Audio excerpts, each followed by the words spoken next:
Damn, girl. I think we're getting the hang of this stream yards. On time. Hey, Cass.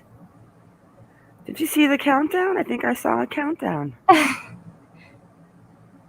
was like, whoa, there it is. Hello, Elisa. Hello, Patty, Julie, and in the house. Hello, Iconic. How are you? I'm fabulous.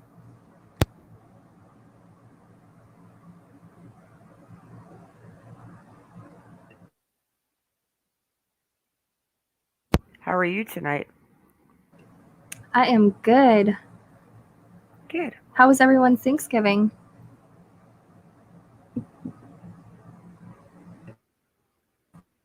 For those who celebrated, anyway. Girl, I ate so much mashed potatoes, gravy, and biscuits. Oh my gosh.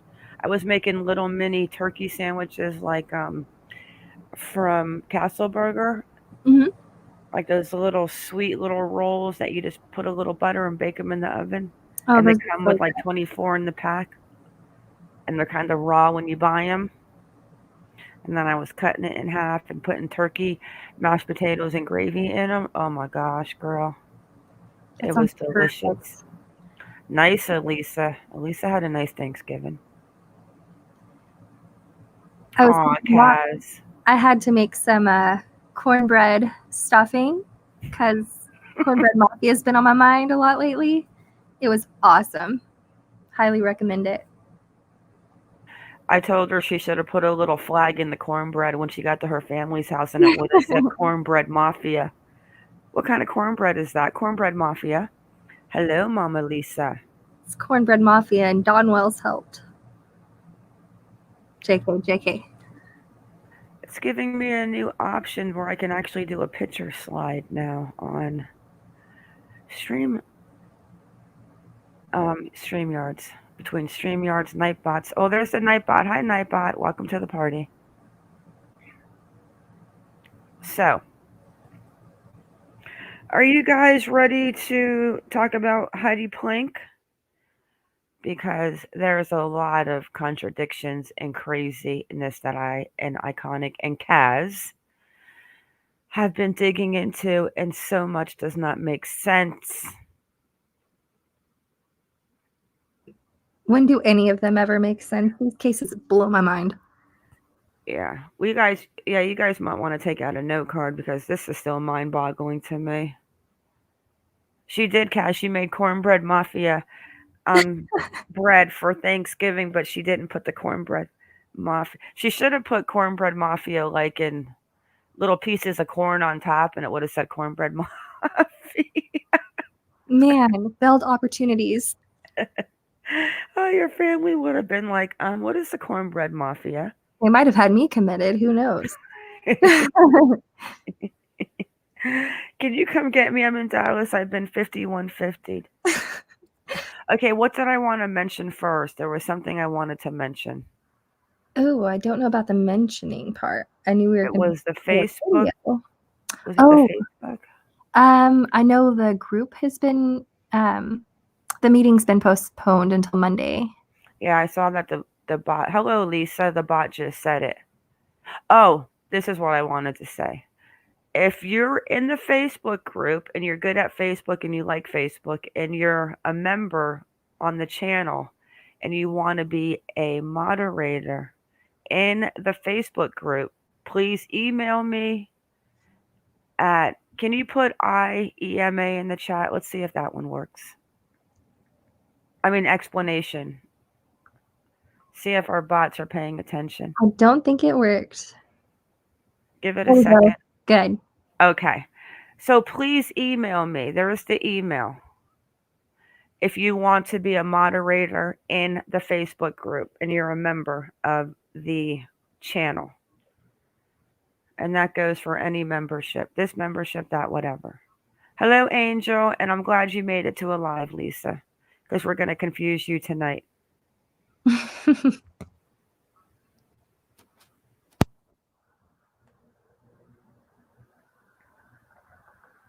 Okay, last time we watched the other video from Mal and Boots, I think we're going to go ahead and check out the cousin talking Terry. Trey Trey. Trey Trey Hawkins. He sounds like a professional skateboarder. So, let's start with that, and then we're going to get into a couple of things that regard the microchip, the dog, when the dog was found, the welfare check on the 20th, the FBI raid on the 29th to her house, and how things just are not adding up. And then we're going to end it with a video of was she a psychic tarot card reader, or did she speak to the spirit box? I feel like you were talking about spirit boxes. I think I want a spirit box. I'm going to get an app on my phone and ask it questions. Oh, Lord. So then we're going to end it with that. We both have not watched it yet, but it kind of seems like it's going to be interesting, even though I'm not really into that stuff. I'm curious about this one because a lot of people are kind of touching on it. So let's hear what the cousin says, because we know what the husband has now said about his wife. But before we do that, let's get into the one. Let's real fast. Let's talk about in the beginning. What was Heidi's ex-husband saying about her? Which time? At first, I'm talking about the very beginning, before anything about her jumping out of windows naked and scaling roofs and Spider-Man tricks and all that. Yeah, he had no ill contempt. Everything was nice. It was, she's just missing, and her boyfriend's a nice guy, and the husband was talking about how work was asking for the laptop, just kind of saying that everything was weird, but acting really nice about it. And then what a great mother she is. Yeah, everything was so nice. But then he flipped completely. And in the court documents and the texts, he's coming at her from a completely different angle. It's like a whole other person.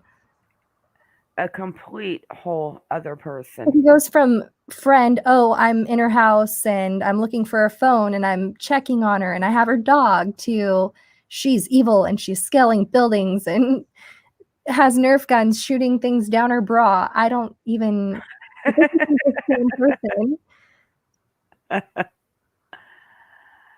Oh, that's not even funny about him scaling. And then how wonderful the boyfriend was. We found the boyfriend articles about the rice field. We have found it all tonight, and all the contradictions. All of them. But I was seeing, because that one article, he says she was a very, hello, Brown's mermaid, a very attentive mother. She would never miss a day of picking him up. She was a great mom, blah, blah, blah.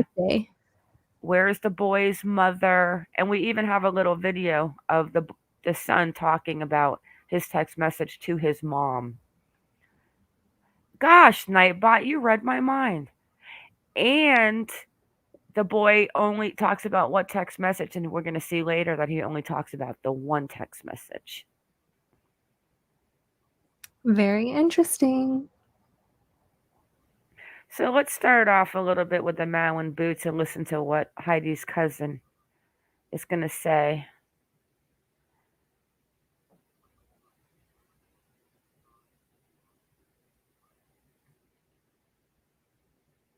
One sec.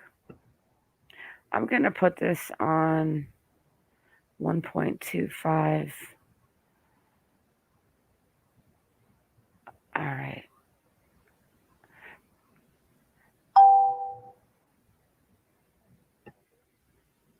Don't forget the bacon. Oh, yeah. Oh, yes. Okay, guys. So I don't know if we'll get through all of this. We'll go until we feel like we're good. Oh, it's only an hour. We'll see what he says. But remembering all of the court documents, everything that Wayne said about Heidi. I know some of you have seen this already, but we really got to listen, because what we're going to show you regarding all of these contradictions, there's something completely screwed up. Even to the days that Sugarman brought the muffins. It's weird. I don't like the husband at all. My money is still on the roulette table, and I can see Jim Wayne's little face just spinning around and all the little black ones.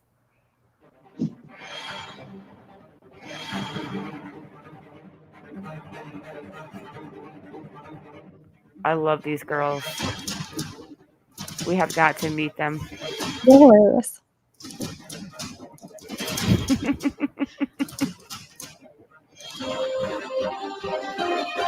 Hello, Triple. I love these girls. Welcome, everyone. We have a very special guest with us today. His name is Trey. I'll let him introduce himself just after quick introductions from Boots or Don and I. So Maureen is back. That's my full name, Mo for short, please. And it's pronounced Mo, never Mao. Seems to be a common trait in people today. And I am just so excited. We haven't had very much news related to the Heidi Planck case. So what better thing to do than reach out to people who either are or were at one time close with her, and who better than a family member. So I'll hand it over to you, Dawn, for a quick introduction, and then we'll hand the mic over to Trey, and we'll get started with some questions. Sounds good. Hello, everyone. Thank you so much for joining us. And we are so excited to hear from a member of Heidi's family. We really appreciate you joining us, Trey. And we're going to keep working and keep digging until we get some answers and hopefully bring Heidi home safe. Thank you. Yeah. Go ahead. Go ahead. Okay. Trey, go ahead, Trey. Yep. My name's Trey Hawkins, and I am Heidi's cousin. And I live in the southern tier of New York State. Okay. And I just want to make sure. Sorry, guys, but we need to actually take mental notes because I'm he literally said that he lived in the bottom what of New York State? The little tier, it sounded like you said. Okay, so we got to figure out, because Trey is one person we're trying to connect with, and we're sitting here looking at every Trey Hawkins in California. I thought that we were going to run in with that famous Hawkins skateboard person, Tony Hawkins. Okay, here we go. So there's one of the clues that we needed. No one's using bad words. Okay, well, we're again so excited to have you. I just want to reiterate, and I've told you a couple times already, if there are any questions that you do not want to answer, feel free to say no thanks. It's not offensive to us in any way. If you speak about something in the conversation, and you decide at a later time that probably shouldn't have said that, and you're uncomfortable with it, consent is ongoing. Feel free to reach out to me. I'll cut it out of the video. That's no problem at all. So we are just so thankful that you're here, and hopefully some of the information you'll share with us will help us understand the case better, and perhaps find out where she is, where she's gone to, what perhaps has happened. I thank you very much for doing this. Yeah, it's certainly one of those cases where you start looking into, and you start digging, and you find more and more things, and it becomes more and more complex, and it's never simple. I thought, when I first heard of her missing, I'm like, oh, she's in the building. Duh. Like, let's just go in the building. And it's not that simple, as you are well aware. So the first question, if you don't mind, we just jumping right in, is how close are you to Heidi? Well, growing up, we were really close. I am from Buffalo as well, which is her home, her hometown. We come from a big family, but it was very family oriented. We spent lots of holidays together, and our grandmother owned a cottage on the lake, so summers were spent with all the cousins and aunts and uncles and stuff at the lake. She was a little bit younger than me, so when she was born, I helped my aunt, changing her diapers and feeding her, and then as she got older, we were pretty close. But when she moved out to California, she kind of, I don't want to say dropped off the face of the earth, but you know how it is. She moved all the way across the country, and she was young and in college, and so I would talk to her once in a while, through text or whatever, but we drifted quite a bit over the last probably 15 years. Yeah, I can understand how that happens. I mean, I have cousins all across Canada, and as you know, Canada is huge. I myself grew up in Ontario, and I moved to the west coast of Canada, so it's really hard to keep in touch. So I kind of get it. It doesn't have to mean that anything happened for something for you guys not to be close. It just, it's a way of life. That's so important to mention too, right? Yeah. So are you huge family, and they're across all, but nothing happened, Yeah. So nothing it's important to keep in mind. at all. Yeah. It just, like I said, all my cousins, I still have cousins that, live just a couple hours away, and we don't see each other very often. Everybody's got their Mhm. own families Mhm. now, and it's, just it's what happens in life, unfortunately. Yeah. So, and what side of the family are you related on? Is it your mother or your father's side? No, my biological father's side, my father is Heidi's Heidi's mom and my father are brother and sister, Okay. and there Eh, were that was a pretty big family. There were seven children in that family, right. so it was pretty So, big. and you said you were older than her by how many Yeah, years? I'm 46, Okay, so so 7 years? yeah, She's about that. 39, right? Yeah, yeah, Yeah. Yeah, and that can be when you're little, a pretty big difference, yeah. especially if you're changing her diaper. Like I can imagine a 7-year-old I changing diapers. I was obsessed with babies when I was young. Oh, I Aw. don't have any kids of my own now, but when I was little, I just always wanted to be helping out, and and when I got a little bit older, obviously, then I did watch her from time to time. When I was like 12, 13, I would kind of babysit a little bit. So right. And she would have yeah, been still quite young. yeah, yeah. And so you said you lost touch with her when she went to college. So you would have been, is that true? Yeah, yeah, she moved out. I actually remember we met up for lunch and stuff, before just before she left, so that I could see her. And I can't remember what year that was. Whatever year it was that she moved out there, I can't remember off the top of my head. Gotta But do some math. yeah, but yeah, we met up and had lunch and talked for quite a few hours before she left. So that was really the last time that I spent any real time with her or talk any real time talking with her, other than just some surface stuff, like I said, over the years. Yeah. Like, how's the weather in Yeah, California? yeah, It's sucky here in New York. yeah, pretty much. So, um, Go ahead, Don. oh, I had a question Yeah, real quick. So, where did the name Plank come from? Because as far as we know, they're Smeater, correct? Is their family name? Is that yes, correct? yes. So okay, Heidi's father died in a pretty bad motorcycle accident when she was around 8 or 10, Hmm. somewhere Oh, around in there. So she has a brother with her mom and dad, and Randy was her father's name, and his last name was Plank. gotcha. So my aunt remarried Okay. a Smeater, and then they have two boys together. So she's got a full brother, and then she's got uh, two half brothers. And then actually, not long before her father passed, he actually, my aunt and him had split up. Um, and he had a baby boy with another woman as well. So she's got three half brothers and a full brother. Okay. And do you know how close she was to her siblings? Not very. No. No. I know one of her brothers, her full brother, they haven't spoken in years. They kind of have a little bit of a falling out. And then her other two brothers were quite a bit younger than her.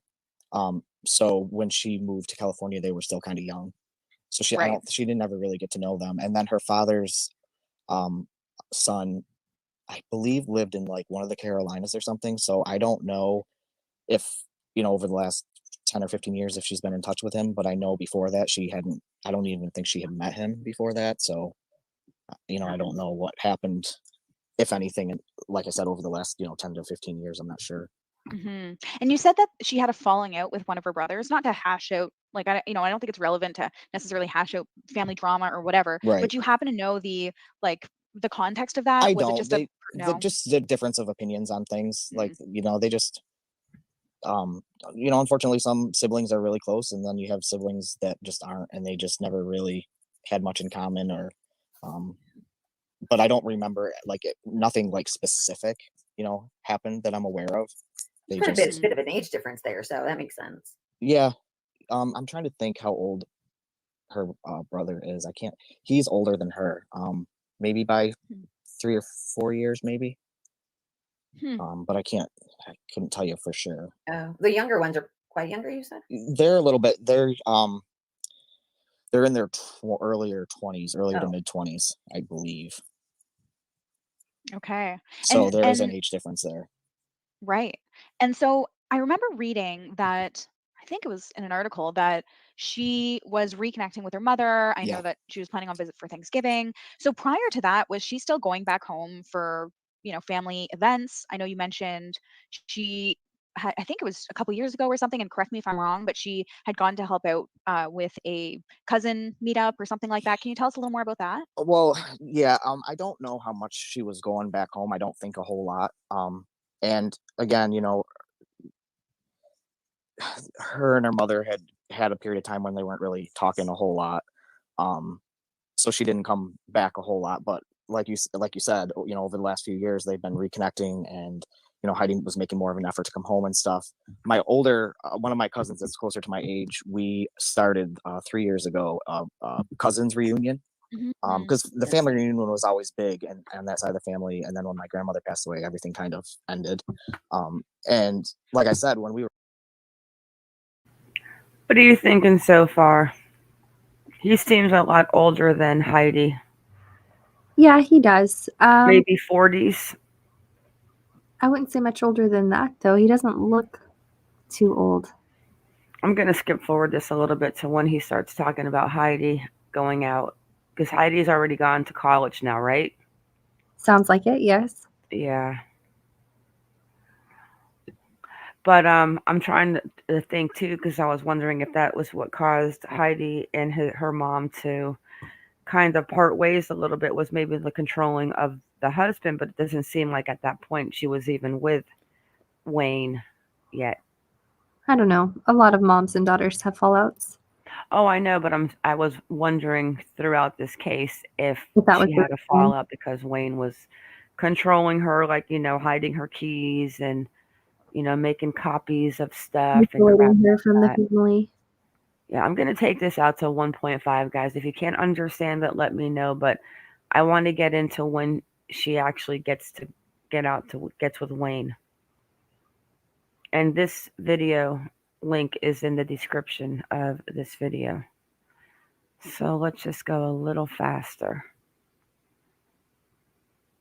Let's see if I can even understand it at 1.5. We were younger, my cousins, we were all pretty close. And so my other cousin and I decided to start this cousins reunion. And not this past summer that's just ended, but the summer before, Heidi was there for that. She came back for that. Unfortunately, I didn't get to make that one, so I didn't get to see her. But yeah, so we've been trying to do that over the last 3 years. That's neat. Yeah, that's nice. I would love to do that with my family. We have like 21 cousins, and we're all like literally in Australia and the US and Vancouver and all around. So yeah, it's hard. It's too bad you weren't able to make it. Yeah, I'm really bummed about it, especially now. Yeah, yeah. Well, but who knows? It's it's not over yet. Yeah. But you guys will have to go together next year. Yeah, that would be that's great. what we're hoping for. Did you happen to hear how that went? Did anyone mention like, oh, she was great, or she looked good, or whatever? Like, did she bring her family there for the meetup? It was just her. She said, my cousins that were there said that she seemed really happy. She nothing out of the ordinary at all. There's time spent talking about catching up about their lives and about her son, and but nothing stood out. Like, she seemed good. She seemed happy. She looked good. Nothing out of the ordinary at all. Well, that's it's good to hear that she was fine, because that would have been in what, 2019 or 20? Yes. No, must have been 19 before COVID. 2019, yes. I can't imagine everyone being like, it's 2020, let's all buy plane tickets, Yeah, get together. Pre-COVID. Bad timing.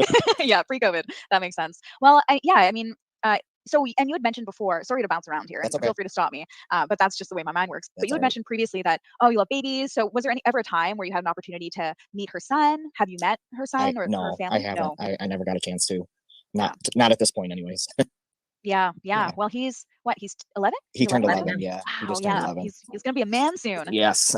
Crazy. Do you happen to know where the name Bond came from? She's just a huge fan. I was gonna ask you. Okay, so he has never met Bond. And Bond is 11 years old. Sad, but it happens. Oh, yeah, it does happen. Alma, do you really have 90 cousins, or are you just joking? She has a big family. I get it. I have over 250 cousins. A whole yard of people. It's a big family. They do look very close-knit. Yeah, I have over 250 cousins, but I'm talking like second cousins and third cousins. My grandparents are both one of 7, and their kids are one of 7, one of 6, one of 9. Okay, so he's 46 or 47. He's from New York. She went off to college. He stayed, and he has never met the kid. Okay, let's go a little bit into when. Do you guys want to hear this part? What do you think? Or do you want me to go a little bit further into the video? I'm interested if they're interested. Oh, I'll listen to it. Hey, Jessica. Yeah, let's go ahead. I'll have it on 1.5 though, guys. If it's too fast, let me know, and I'll take it back down to 1.25. Where that came from? I was going to ask you, like, where is the James Bond infatuation? Where does that come from? Yeah, her dog, I mean, is Seven, named Right. Seven. She's Yeah. she's always been a huge fan. And has she always had dogs too? Is that a thing that's continued throughout her life? You know, not. Her mom growing up, they had cats. Okay. So I don't know. I know just from Facebook that Bond's father has a dog as well. So I'm assuming that, you know, Heidi had posted at 1.2 on Instagram that when she got Seven, that she said, "This is Seven. This is Bond's responsibility." So I'm assuming that it's something that, you know, Bond really wanted was a dog. So yeah. yeah. Well, But that makes a good family pet too. yeah, and you know, obviously she had the dog with her that day. So I think she kind of fell in love with the dog as well. She was posting videos and stuff on Instagram. So she grew attached. It was very clear. Do you happen to know how old Seven was? I think he's only a couple years old. They haven't had him that long. Maybe a year and a half or so. Oh, okay. And they did get him as a puppy. So yeah, a lot of work. Yeah. A lot of work. So I'm assuming, and this is irrelevant, but I'm assuming Seven comes from. Yes. Blonde 007. Yeah. Okay. Yep, that clears things out. Yeah. I kind of wondered that. Okay. So, like, what can you tell us what she was like then when she was younger? I'm happy to hear, as I said, that she looked good a couple of years ago. Was she an impulsive person? Was she very popular? Outgoing, introverted? Yeah, Heidi, from what I can recall in high school and stuff, she was pretty popular. But as far as being my cousin, you know, we always had a great time. She was a jokester. She loved to have a good time. She loved to laugh. She was always has been a very generous person. Like, she'll give you the shirt off her back. She was the type of person that you would just want to laugh and have a good time when she was around. And she was the type of person that you would want to be around. You know, she was very charismatic, and people just enjoyed her company. I know I always did. You know, we always had a good time together.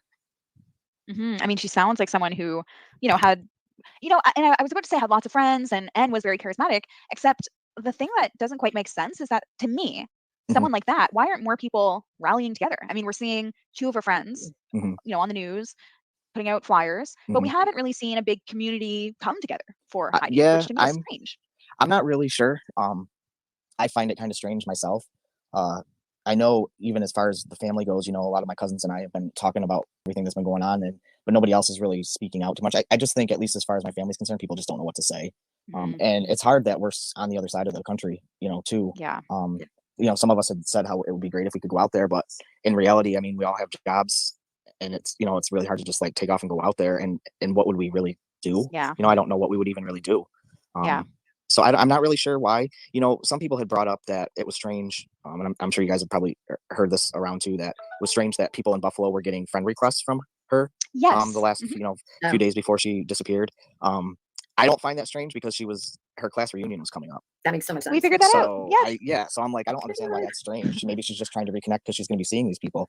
You know. Yeah, I thought the fact that the friends were like, "Why? You know, like, aren't you going to the class reunion?" Yeah. Like, yeah, you know, it's kind of one of those things where you have to question why everyone's coming out at this point. Like, is it because you want the attention? Oh, I know her, kind of thing, or you know, are you legitimately trying to help? And for those people, I question, because we found that pretty quickly too. Of like, oh, well, there's a class reunion, duh. Like, anyone would. Right. Yeah. I mean, that totally made sense to me. Of course, she was probably trying to reach out to people that she hadn't talked to because she's going to be seeing them in a month or, you know, whatever it was at that point. But I just thought that was kind of funny that people made a big deal about that, because I didn't really think it was a big deal. But yeah. And so when she went to, go ahead, John. I've been pummeling him with questions. It's okay. I was going to let Trey know, though, since you mentioned you were talking to your cousins about it, and it's a lot to come out here.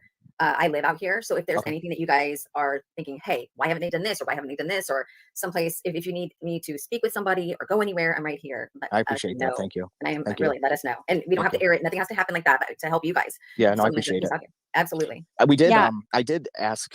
I was inquiring about starting a GoFundMe page to hire a private investigator. I reached out to Heidi's friend Danielle, the one that has been on the news from time to time. Yes, yeah, we've reached out to her as well. Yeah, she told me. I asked her because I didn't want to go and do all that if someone there had already had one hired, or whatever was happening out there. Mm. And she had said that one of her friends was going to hire one, but apparently they were told by the police not to. They said because they didn't, it's an active investigation and they did not want anyone interfering, is what they were told. All right, we're going to stop it right there because I find that part very interesting. So we're not going to get a private eye. Why? What did he say? I heard the part about wanting the GoFundMe, but I didn't hear that last part. One more time. Her kind of thing, or Mhm. are you legitimately trying to help? And for Right. those people, I question, because Mhm. we found that pretty quickly too, of like, oh well, there's a class reunion, duh, like Yeah. anyone would. Right. Let Yeah. them I check mean, it out. that totally Yeah. made sense to me. Of course, she was probably trying to reach out to people that she hadn't talked to because she's going to be seeing them in a month or whatever Mhm. it was at that point. But I just thought that was kind of funny that people made a big deal about that because I didn't really think it was a big deal. But Yeah. And so when she went to, go Go ahead, ahead. Dawn. I've been No, I was like gonna- pummeling him with questions. It's okay. I was going to let Trey know though, since you mentioned you were talking to your cousins about it, and it's a lot to come out here. I live out here, so if there's Okay. anything that you guys are thinking, hey, why haven't they done this, or why haven't they done this, or someplace, if you need me to speak with somebody or go anywhere, I'm right here. Let I us appreciate that. know. Thank you. And I am Thank you. really, let us know, and we don't have Thank to air it. Nothing has to happen like that, but to help you guys. Yeah, no, I Someone that appreciate is it. out here. Absolutely. We did. Yeah. I did ask. I was inquiring about starting a GoFundMe page to hire a private investigator.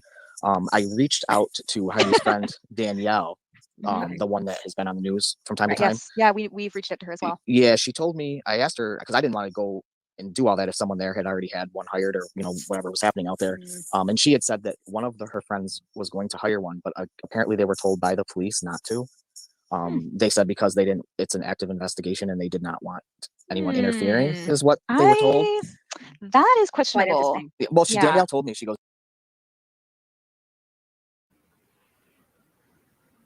I'm a little bit speechless on that. I feel like they are looking at someone already. And if they get scared, they're going to run. That's what I think. They don't want the person to be onto the fact that people know. That they do not want them to hire a private investigator because it's an active investigation. Now, I remember too that they told Mai's family not to have the private investigator. Remember? During her investigation, they said that they didn't want a private investigator to hinder the case. But that's just... I think the police know.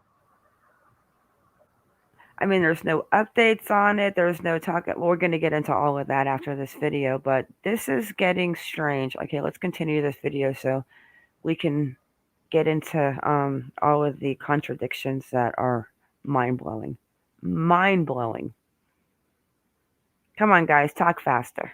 because you haven't been told that. So she's like, if you guys want to do that, feel free to do that. But That's quite interesting. Though. So I'm not really sure why she was told that or why she, I don't really know. But I haven't moved forward with it because I wasn't really sure if I should. Yeah. So I don't really know. You have two people here who have essentially been working full time on this case. Dawn, I will let you know in case you haven't had the chance, which I wouldn't expect you to watch our videos, has literally gone downtown and retraced her steps. I booked an appointment with the Hope and Flower building as a potential renter, and Dawn went on my behalf, went up to the stories, tested all the doors. Turns out there is no security there. You can go in from the outside, just open the door, go into the garage, go on any level. It's not secure. So the mystery in our previous videos, you can see it. Like it's just so you know, there's. Well, I wonder. That's interesting to me too. Then why did Jim say that it was so secure and couldn't get in there? And I don't know that Jim knew. He went there to get the dog, though. Yeah, that's true. He said he was. Well, cut me off if this is out of line or whatever. But as long as we're talking about this, I just want to throw this out there. I don't know if you guys have caught on to this at all or heard this, but at one point too, in the beginning, he had said that in the very, very beginning, when he was talking about going to pick up Seven at the building there, he said that they would not even let me look in the parking garage. He said, and then later on, a couple weeks later, whenever it was, because I can't, my time frame's all messed up right now. But later on, he said that he did look in the garage and her car wasn't there. So from what we've learned, the building at face value, if you go in and ask, can I go into the garage? They'll say no. Right. If you go in the front door, they'll ask you, who are you here to see? Are you on the guest list? Whatever. So there are those levels of security on paper. If you go in through the front lobby. If you go in through the front. Oh, If you just walk in, like I video chatted with Dawn as she just walked into the garage, just didn't look at the attendant, just walked in and then tried just opening all the doors. And I'm like, my jaw had dropped. Like I was walking through the 6th floor, like from the parking garage that I walked into. Oh, wow. And then there's the other thing. All the way up to the roof. Yeah. That's and the crazy. other thing is, the police had asked for the video or to get into the parking garage, and they said no. Of course, they had to get a warrant, and they did, and they went into the parking garage after. So perhaps that's part of the discrepancy is that, and I will, be honest and say that Jim's story has been all over the place, and we have some thoughts around that as to why it might be. Yeah. But the police had to obtain a warrant to get the security video, and then a resident, just releases some security video. Right. A couple days later on his own. Like, how did you get that? If the police have to go through all these, other avenues to be able to get a security video, and yet some little resident who hasn't been named is able to, it just it's poorly done. But I do want to go back to the fact that they wouldn't allow. So a private investigator. So Dawn being so I will say on your behalf, Dawn has been a paralegal for quite some time, and so she has intimate knowledge of the law, and so a lot of what she provides this investigation and all others that we do is some knowledge as to what's normal and what's not normal. So, we've talked about the custody battle, which we'll ask you a little bit about, though I think you're so far removed from it that you're basically going to just say what you've read online, which is what we've had to do. But we've also pulled the documents instead of just picking and choosing some of what Jim has said. We've decided to pull the documents and see the entire thing to see, whether they're regurgitating that information in a fair way from Heidi's perspective, because I think it's all been skewed, to put it lightly. But Dawn, is not being allowed or being told not to get a private investigator, is that normal in a missing persons case? I mean, I've never dealt with that type of situation, but it seems to me that from anything I've ever experienced, that is not the norm at all. What?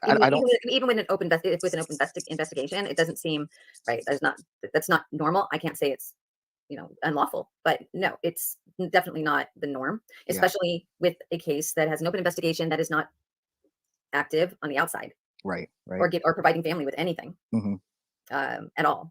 Right. And not providing the media, not providing anybody with any information or any update, or even we have nothing, but we're working on it. Absolutely nothing. We haven't even, that I know of, aside from when they went into her home with their guns drawn, have not heard anything from the law enforcement. I will tell you, I did speak through text message with my aunt yesterday. She has been told some information. Okay. Good. But she was told to not even talk to family about it. So she obviously didn't tell me anything. And even her son Kevin, one of Heidi's half brothers, I've been in contact with off and on, and he was the one that had originally told me that, and he said that she didn't even tell me what she was told. Right. So and then well, that's comforting. That's a good thing. Well, that's that's the way I felt. I said at least they are speaking with my aunt, and at least they've shared whatever it may be they've shared with her. Because I have been feeling lately that they're, I mean, obviously I'm not there, I don't see what they're doing, but it feels like they're not doing anything because nothing's coming out, So yeah, it feels like that. Like no updates, no nothing. So you're just left to wonder, like, what are you doing? Twiddling your thumbs? In all honesty, it's not our right. It's the families that that deserve the answers or any updates or anything. Right. And well, the other thing was too, is I talked to my cousin about I'm not gonna say obviously, because I don't know whether Jim had anything to do with Heidi not being here. I don't know, but I don't think that he should be the contact for the police department either. He, in the beginning he was, I'm not sure if he still is, but that's why, another reason why I reached out to my cousin and my aunt, because I was willing, my aunt sometimes has a really hard time dealing with tough situations, as anyone does, but she has an extra hard. I have to stop. Why on God's earth? I told you. We were talking about why he would have the phone, why he would be in. Why is he the contact with the police? With everything they're going through. In the courts, you would think that would be a red flag for even the police. Like, there's no one else that you can contact. She has a mom. Yeah, she does have a mom.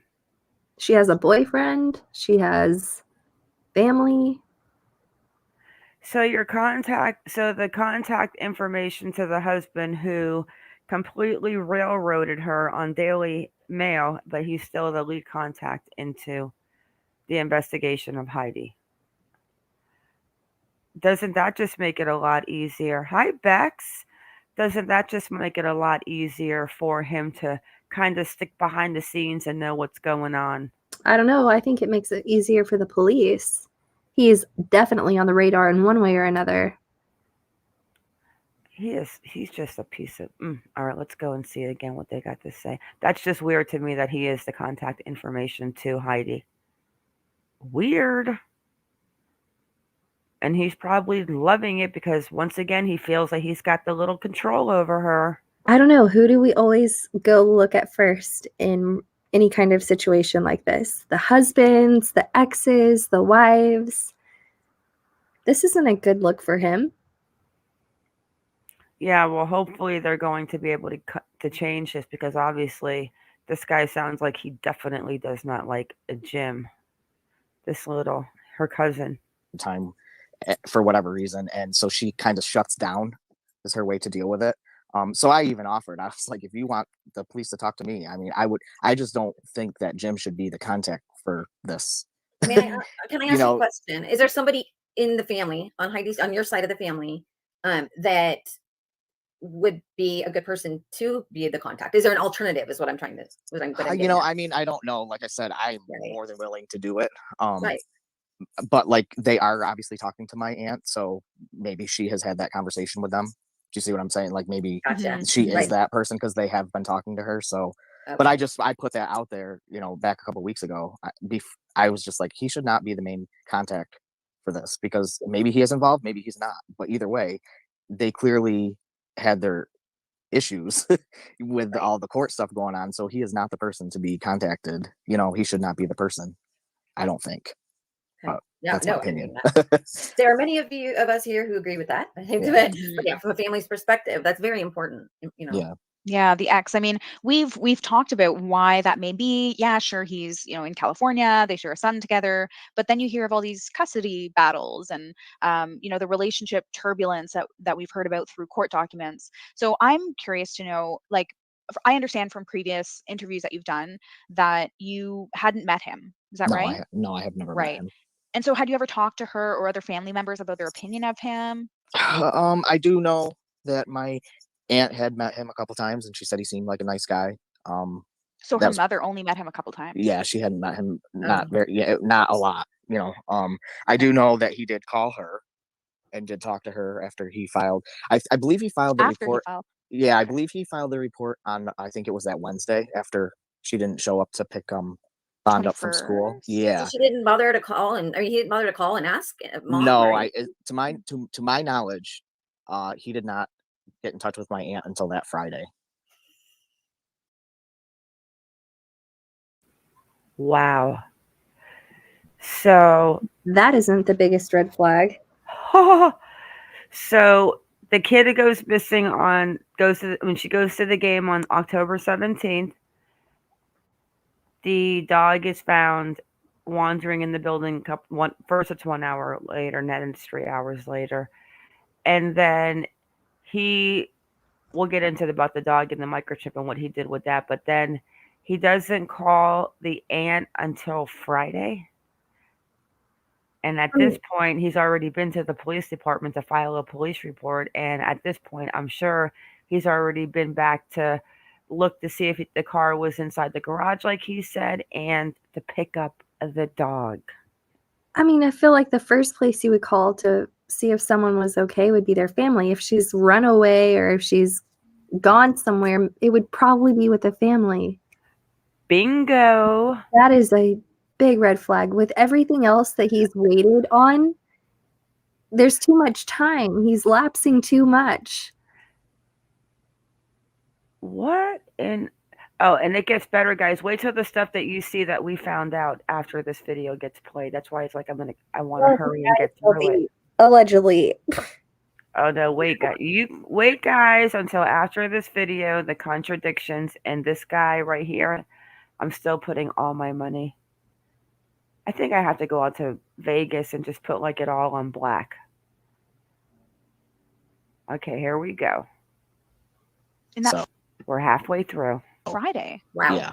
So he waited quite a while to tell Mom. Yeah. That's interesting. Yeah. And he already had her phone, so right. Very interesting. And he said he texted, I think maybe it was.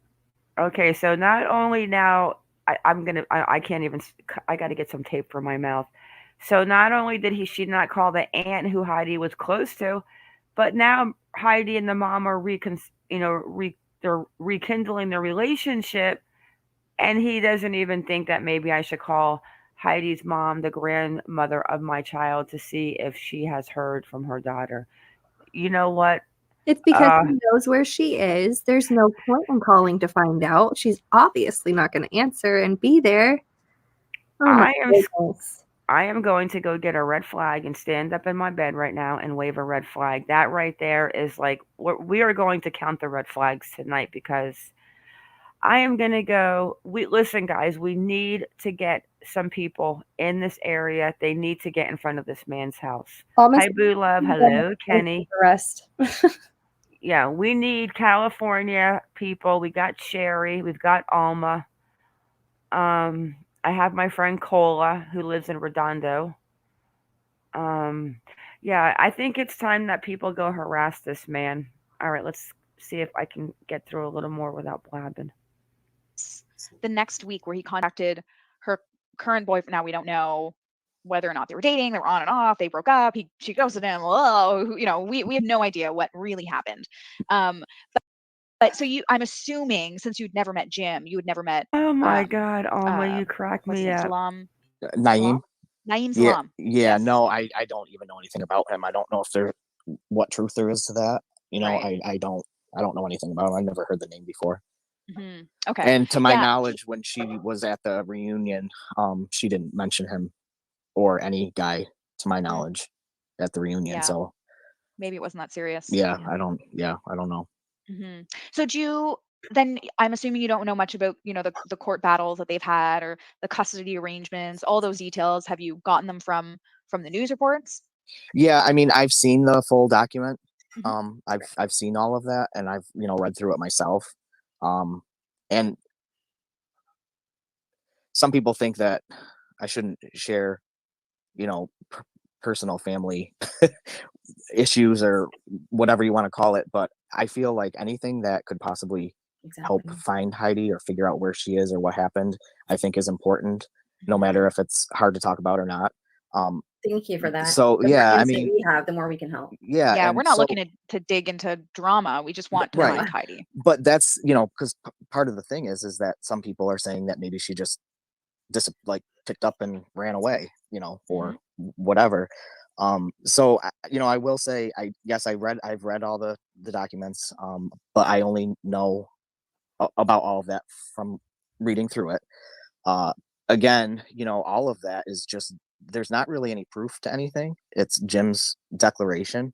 I do know that they have, the arrest record and all of that. So I know, that part is true.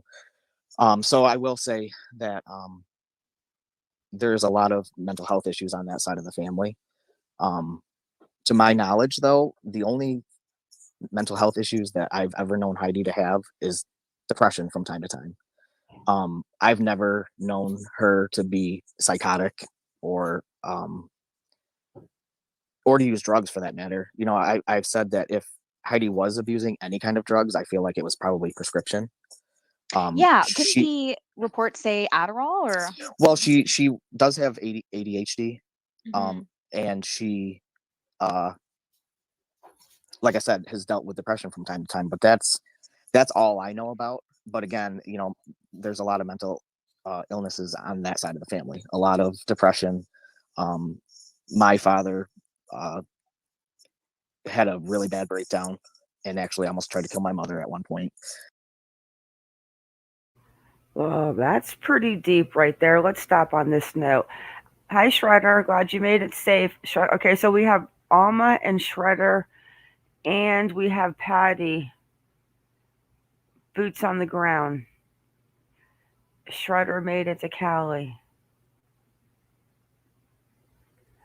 So she does have the Adderall thing. So we know that. We know that supposedly she takes the Adderall, and that's prescription. But Jim said that she would, go to 2 different doctors and fill the scripts and pay one cash.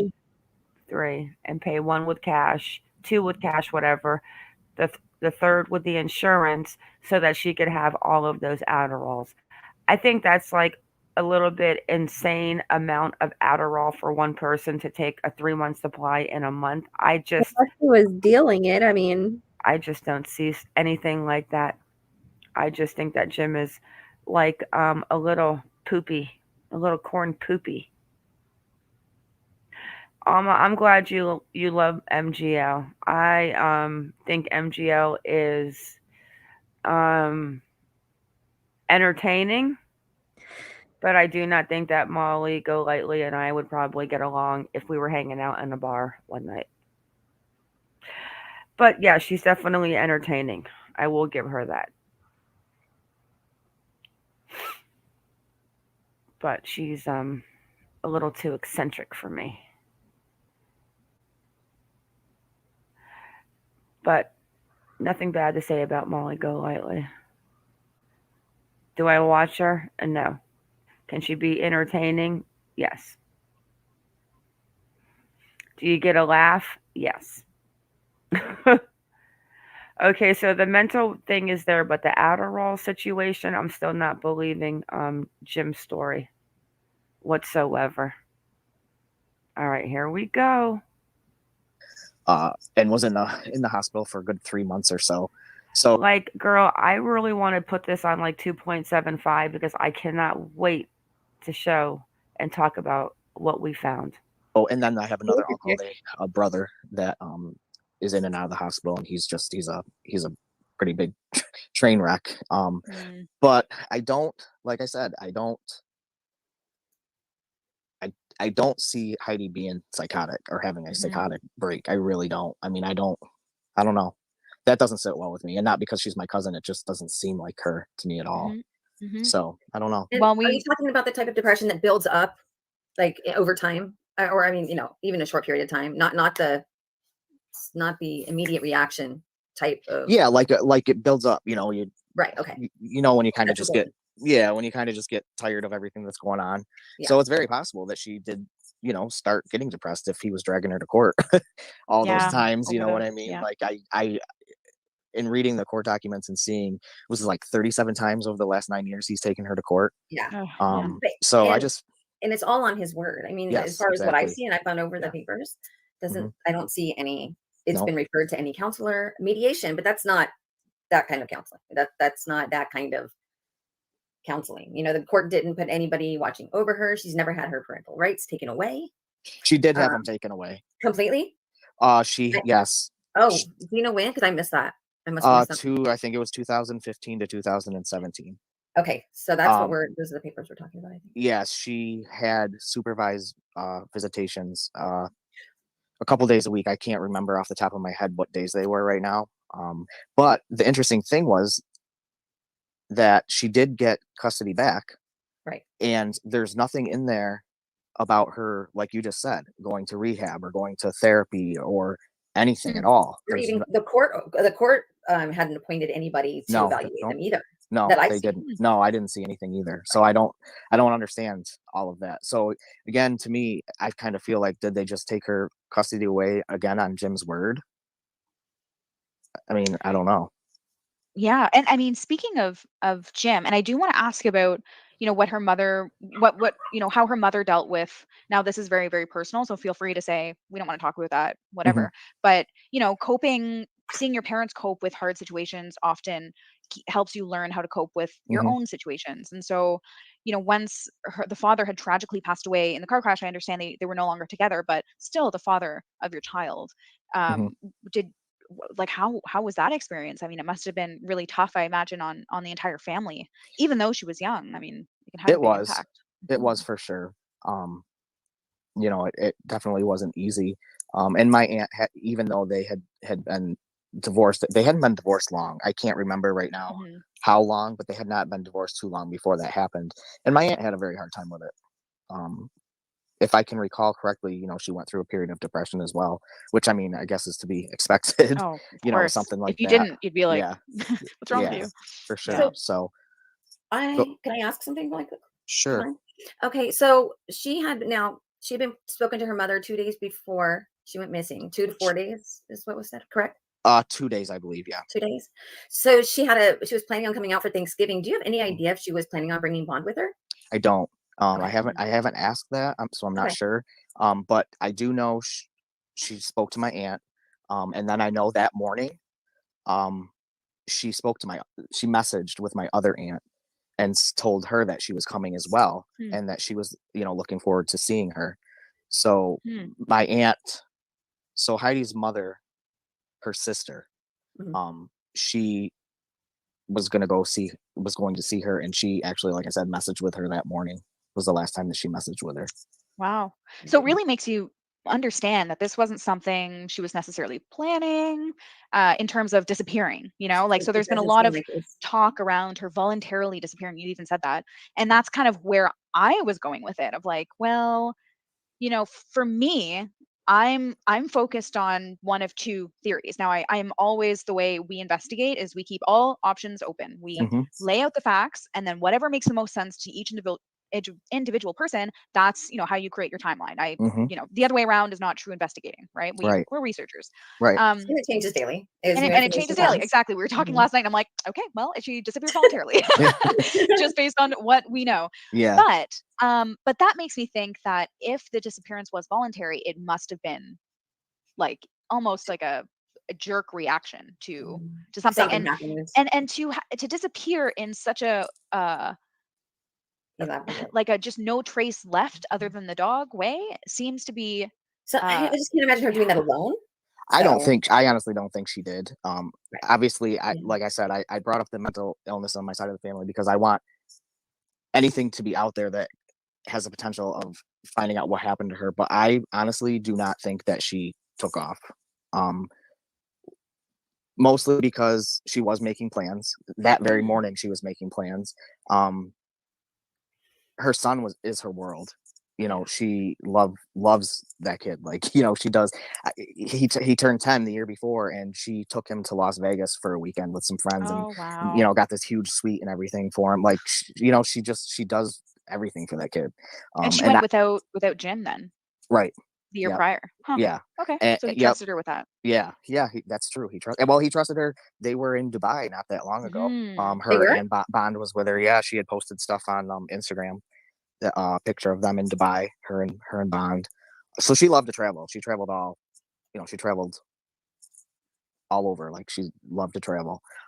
But yeah, so I don't think that is not a theory to me that I think I That don't she think was it's yeah, I don't think yeah, that's what needed to break happened. in. Yeah. Okay. There it goes. Yep. Changes every day. I'm telling you, Yeah. it's I no re- longer a theory of mine. yeah, I just don't think she did. I Mhm. don't think she would do that.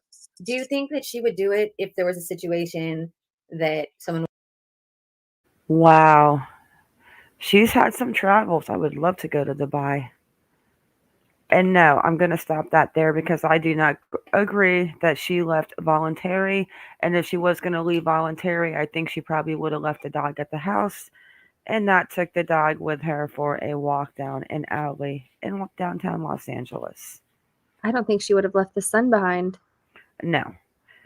But if she was going to leave the son behind and pull a Melissa Caddick mode, I don't think that she would have taken the dog to put the dog in danger. All right, we're almost through it. Here we go. What do you guys think? You think it's voluntary that she just decided to run away because she's in so much trouble with Jason and she even left the laptop there? And her phone. Oh, and her phone. We'll get into that though after this video with that weird welfare check.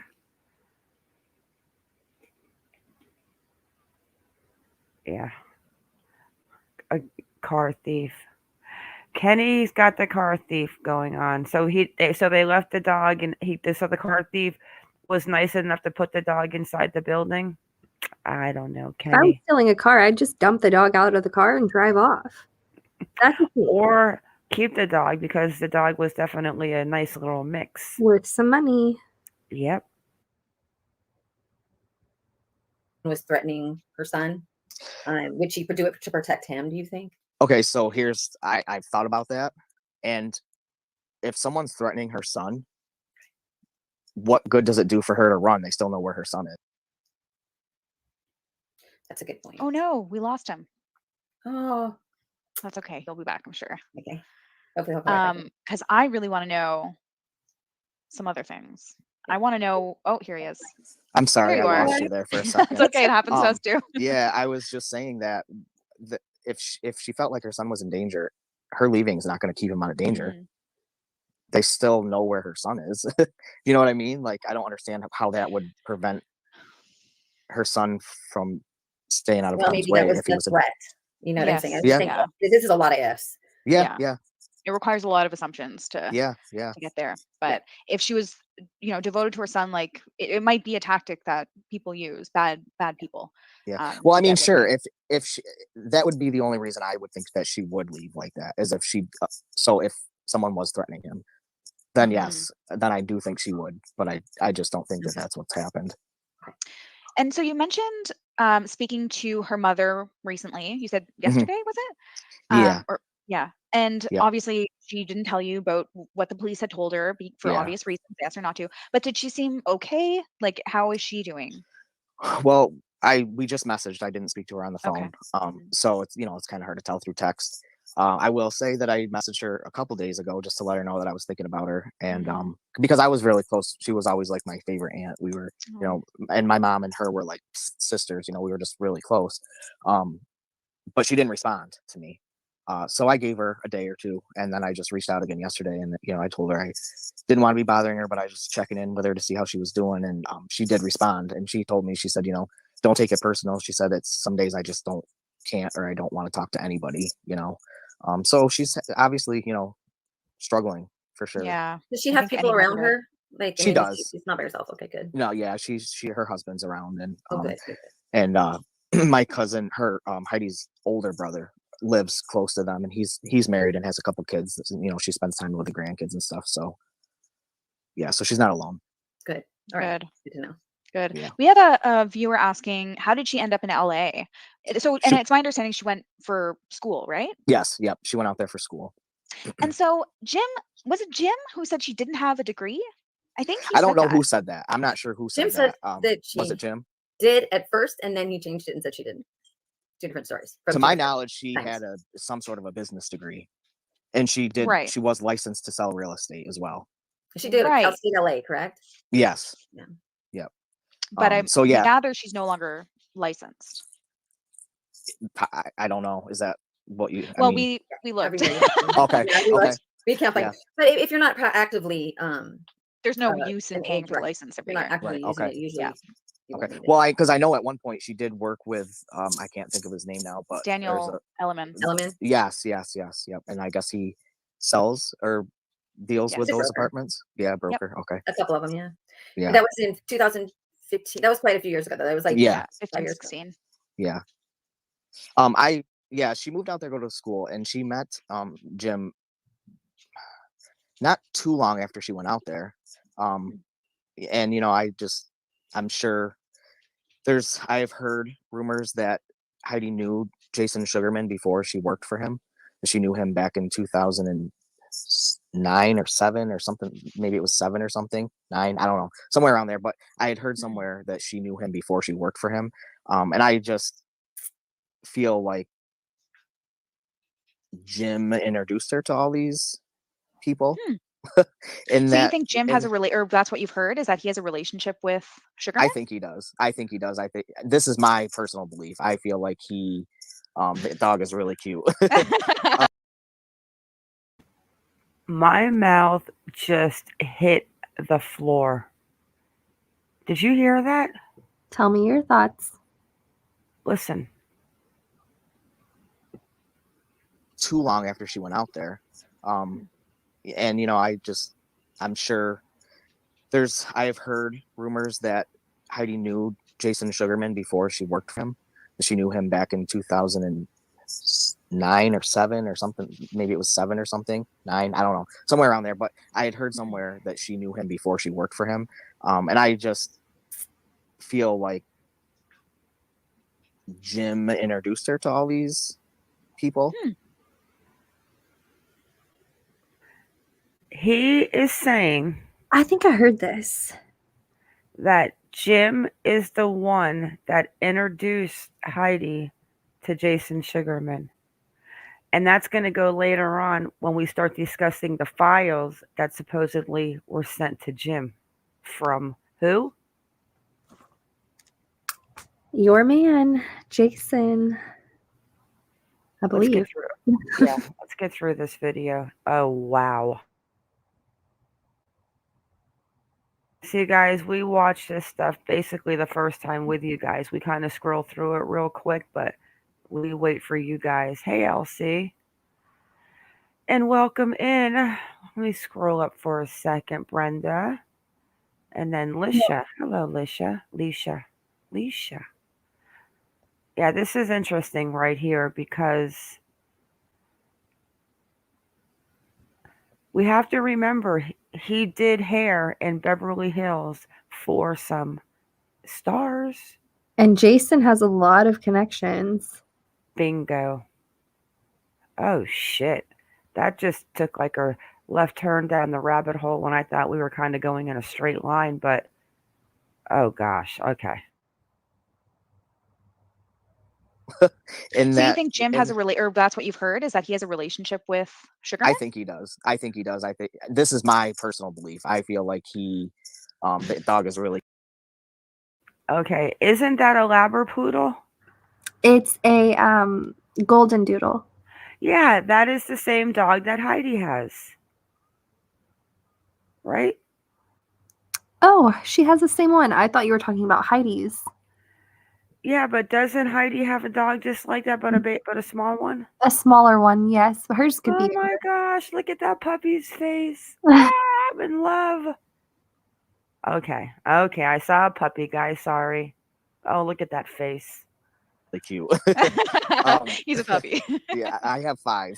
Oh, good. Yeah, but I feel like so it's a higher class, obviously, group of people that are all kind of involved with this, and they're all kind of connected one way or another. And I personally feel like when Heidi met Jim is when she met, all these other Yeah, I'm people. finding more and more connections that are Yeah. before. Yes. Yeah, she started working for him. Yeah. Especially with the wife. Yeah. Mm-hmm. So we recently found out that Jim's salon closed down. Have you heard that? Yes, I did hear that. Yes. Was that since you went missing, or is it before? Do you know? I don't know. I'm not sure because I just heard about it myself. So, I don't know. Actually a friend of mine here. Obviously I've been talking to my friends about everything that's going on, and I'm sure you have tons of people reaching out. Yeah. Well, actually, my friend is the one that told me, and I was like, "Where did you hear that or see that or whatever?" So then I kind of did a little bit of research on my own and found it, but I'm not sure when it closed down. Yeah, I'm not either, because last time I looked, it was not. Yeah, I thought so too. I don't remember seeing it was closed down, so it must have been recent. I'm not sure what that's all about. And we also found some like crypto stuff that she's into. I mean, this is all very new stuff, so I wouldn't expect you to know about her business dealings, let alone like her, if you don't know her son, then you're not going to know whether or not she's interested in Bitcoin. But yeah, for sure. Yeah, there are lots of, interesting little connections that we've been finding. But it's really interesting that you say that there may be some connections between Jim and Sugarman, because Jim is vehemently believing that Sugarman is responsible, or there's something. And I hear that her mother thinks that too. Yes, Brenda Hines. Hunter Biden runs with Sugarman, the group's $60 million fraud of the Indian casino that Jason Sugarman's Ponzi scheme for $43 million, now 60. But yeah, we've been watching, we've been following Jason Galanis' brother. He definitely has a lot to say, so we know exactly what you're talking about. I've said a few times now, I think somebody could have been hired to do this. And if it's a connection like that, then that could definitely be the case. Yeah, this is definitely deeper than deep, but now, my gosh, if you think about the ex-husband having a relationship with Jason Sugarman, between you do this, I get the kid, and you could probably end up getting off in court if we put the blame on Heidi. What the? You know what? You cannot make this up. Well, you heard that her mother thinks that? Yeah. Yeah, I don't know. When I talked to my aunt early on, she said that she didn't think that Jim had anything to do with it, but she didn't come right out and say that she thought it was Sugarman to me. Okay. But I haven't really talked to her too much about. I've been trying not to talk to her about Yeah. Yeah, of course. everything. I've just been Yeah. trying to check in with her and see how Be she's supportive. doing. Yeah. You wouldn't want to so pry anyway. yeah, Oh, no. what happened? Like, Yeah, you know, yeah. you just want to be there for emotional I support. hope she knows that our people are out here looking. Mhm. I will definitely let her know for sure. Yeah. Yeah. I mean, I'm like her when have hard things that I'm dealing with, I shut down. I'm not Yeah. the person who wants to be front and center on television. Don't contact me. Like, I Yeah. don't need your help. Don't send me flowers. I just want to lay in bed and deal with it. So Yeah. I get it, especially given her, past experiences with depression. She's probably fighting pretty hard. And so it's really good that she has someone like you around, at least Yeah. checking in. That can make a big Yeah. difference. I just like I said, I don't want to mislead anyone into that I have not been close with Heidi, but we were, like I said, growing up, and she's still my cousin, and I just want her found. This is, this is really, you hear people go missing all the time and you hear about it, but until it like really affects you, you can't really understand it, Yeah, I bet. So. Well, I think I've kind of gone through the questions that I had for you. John, was there anything else that you wanted to ask before we open it up to the public, to anyone else who may have some questions? Just two things.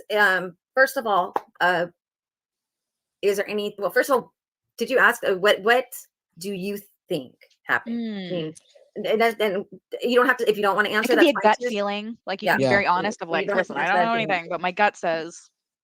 My gut is still going back and forth between Sugarman and Jim. One day we're right here. Yeah. Yeah. One day I feel real strongly one way, and then what I don't like about Jim is I've never met him, but in reading through the court documents and everything, and then just seeing him on his interviews and everything else, he seems like a real narcissist to me. And I don't, and I don't like how I feel like he literally harassed her, for over 9 years with court. And I don't like how he came out of the gate acting like they had this really great relationship still. He sure said that. Because clearly they don't. And he acted like he knows, so much about her and everything. And I can pretty much guarantee that if he was putting her through all that, I'm sure she wasn't very forthcoming with all kinds of information about her life with him. So not really sure why he did that. Thing, right? Yeah, how do you maintain a good relationship and keep getting these documents, like, framing you as a terrible mother, and then he comes out of the gate and says, she's a great mom. She would never leave her son. Yeah. So I don't like that. And that makes me feel like, and then I have another theory that they're both involved somehow. So not really sure how that would work, but that's our newest as of this moment. I am now starting to think, we're gonna have to look in, because we haven't looked into Jim's connections to Sugarman, and if he indeed, we'll find out. Like, don't spend money on a private investigator just yet. We may be able to work on your behalf for free. There's some things I'm not going to until there's all sewn up. But I am starting to see a lot of those. And that's another thing is you asked, is our Discord public? It is, but we want to make sure that we have the right people in there, because we don't want people spewing all these theories that are unvalidated, and then us to release it to the public, and then the public gets this careful skewed with the information sharing. Right. Okay. You get it for sure. So I like I said, I think currently I'm leaning towards both of them. I honestly feel like I said, I think that somehow they're both involved with it. Whatever happened to her or wherever she is, I think they both have had a hand in it. Well, I mean, if they are, it would solve both of their problems potentially. Yeah.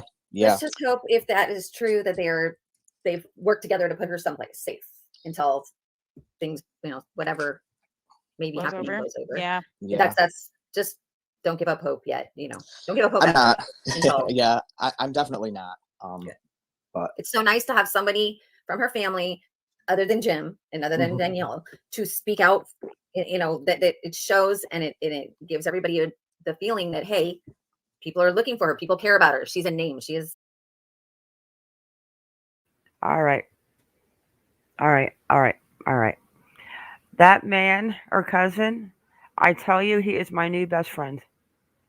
I did not listen to this interview, that part at all, and he has said everything that I feel, except for now we have a new connection with the fact that Sugarman may know Jim, and I'm already looking at his associates and seeing if I can make a connection. We're definitely on the same page. Boots in it's not Mao, it's Moo. She said Mo. Mo. Boots and Mo, which I'm gonna drop their link. I tagged them in this video. Hopefully we are going to be able to meet them. I'm gonna send them an email. That's Boots and Mo. Boots and Mo. We're gonna get a hold of him too. Yeah, we're gonna reach out to him because he's definitely on the same page as we are. All right. Now, where do we start with Jim and his? Where should we start? Well, let's go in order from the time she went missing to his latest lies. All right, so let's go back up to the reported missing when she didn't pick her boy up from school. Yeah, between that and the microchip. Yes, and the cell phone, the why he had the cell phone is very bizarre. It's one of the things, and the microchip, and the week later, the 1 hour later, the 3 hours later, the condition of the building. You can talk about that though. So let's start. And if this is not a good link, then we'll move on. We're not going to watch the videos though. We're going to talk it out. Look at how big. You can tell we've been here before when it's like that big. All right. I can't see that yet, but I'm just going to look for key points.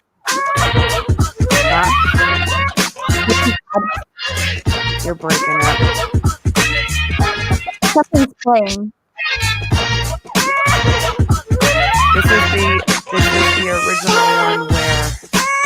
Not ad? Wait a second. What?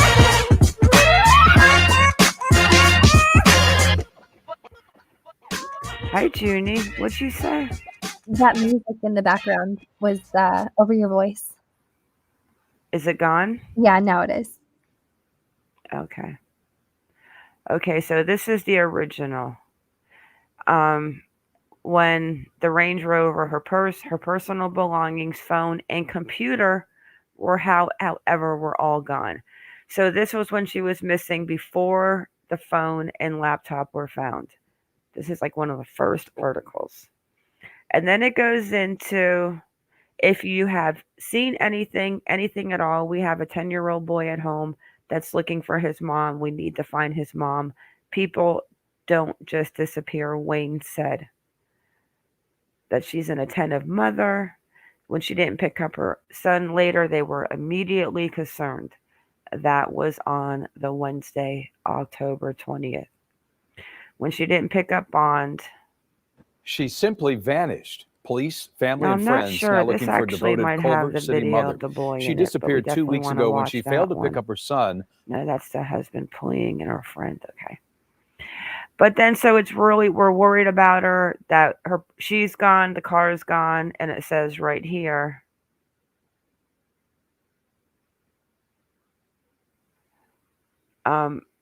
They went to the apartment building. They were refused to look in the parking garage to see if possibly her SUV was parked there. We also know Thursday they got that warrant to do that. The building won't share security tape. We know now they shared it, but they're not releasing it. Her friends were saying about it seemed very suspicious that she was there, what she was wearing. And this was actually before the video came out of her walking through the alley. And it talks about her being nervous at the game, switching bleachers. Notice there he did mention personal phone. We were talking about that earlier, not sure if she had 2 different phones or not. I think that just sounds like there's more than one phone.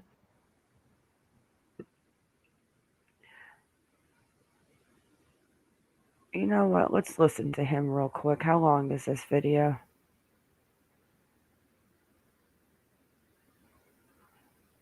Yeah, wait, guys, because this is insane. This Wayne man, I have a feeling that Wayne has definitely.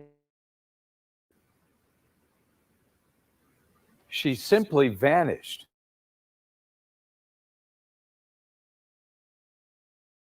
Ago when she failed to pick up her son.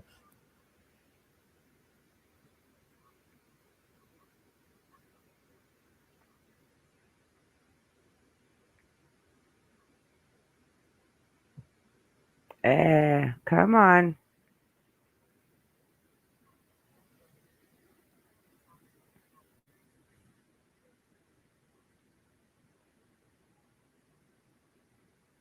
Let me refresh it. Oh. Kick Line Stacey Butler with the story tonight. Where are you? That was the last communication. All right, so wait, that is her son right there. Let me go back. This is the video with her son. Heidi Planck's 10-year-old son had with his mom 11 days ago. Where are you? That was the last communication Heidi Planck's 10-year-old son had with his mom 11 days ago. I said, can you please call me back? You haven't called me back in 2 days in a row. This is security tape of the 39-year-old mom from Palms with her dog named Seven on her way to her son's football game Sunday, October 17th. She's leaving her house. She's got the dog following behind her. She's got a tiny little purse under her arm, and she jumps into her Range Rover and drives away. Her ex-husband says... Iconic. That's what you were asking me about earlier. Do you want me to go back so you can see what she's carrying? Yeah, as far as... see what's in her hand. You want me to go back? Yeah, please. Okay. Because we're wondering what Heidi is carrying in the alley when she's carrying something, but she's not carrying it in both videos, guys, which is also very strange.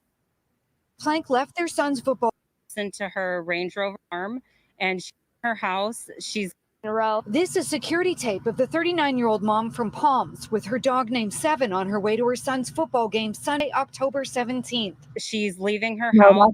That's way bigger. Behind her, she's got a tiny little purse under her arm. Whatever she had in her hand in the video in the alley is a lot smaller. And she jumps into her son's football game Sunday, October 17th. She's leaving her house. She's got the dog following behind her. She's got a tiny little purse under her arm, and she jumps into her Range Rover and drives away. Her ex-husband says Planck left their son's football game at halftime. He says she seemed distracted. In a bizarre turn, 3 hours later in downtown LA, her dog was found on the 28th floor of this apartment building. Planck, her silver Range Rover, her purse, her personal phone and computer, all gone. If you have seen anything at all, we have a 10-year-old boy at home that's looking for his mom, and we need to find his mom. People don't just disappear. Her friends say Planck was in a 10-year-old boy at home that's looking for a 10-year-old boy at home, anything at all. We have a 10-year-old boy at home that's looking for his mom, and we have a 10-year-old boy at home that's looking for his mom, and we need to find his mom.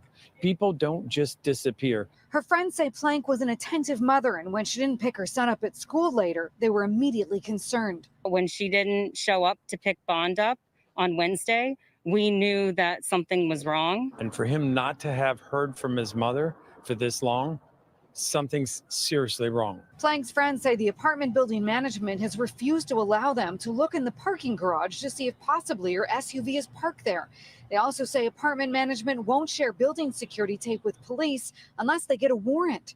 Planck's friends and family suspect foul play. It seems to us like everything stems from that building where her dog was found. I think something has to have happened to her to keep her away from her son. I reached out to the apartment building management, but I didn't get a call back by deadline. The LA... Okay, in like a 3-second clip of him, he refers to her as his mother or his mom talking about the son 3 times in like a 3-second span. Not once does he say her name or Exactly. his mom, his mother. Weird. Hi, Rosanna. Exactly. And if you notice too in the court documents, he'll say his mother or the boy's mother. It's like he never talks about her on a personal level But you're so whatsoever. close to her. You know all about her new relationship and her life. Okay. Okay, so then we deal with that was the beginning. He's all crazy. His articles go into the fact that his articles, his messages go into the fact that she's caring and she's would never do this and she's a great woman and blah blah blah. So then we get into the boyfriend situation where he starts to mention her boyfriend. This is when I started to think, what in the entire F is going on? Why would he? Now, I'm not sure this is the correct article, guys, so you got to bear with us. So I'm just kind of going to skim through things. If you see something, girl, tell me to stop, okay? Because we're trying to give you guys a timeline. So now we have the husband. So guys, put this in your mind, okay? On October 17th, Heidi goes to the game. One article says it's a soccer game. One article says it's a football game. But of course, we figure out through the text message from the boy's message, the quarterback, the flag, not pulling the flag. We know he's playing flag football. Then we go from the 17th, 18th, 19th, 20th. We saw the text messages. I'm not sure if some of you in here have not seen it, but they were very bland. Let me actually show them real quick because this is some crazy, crazy poop. Let me show it real quick.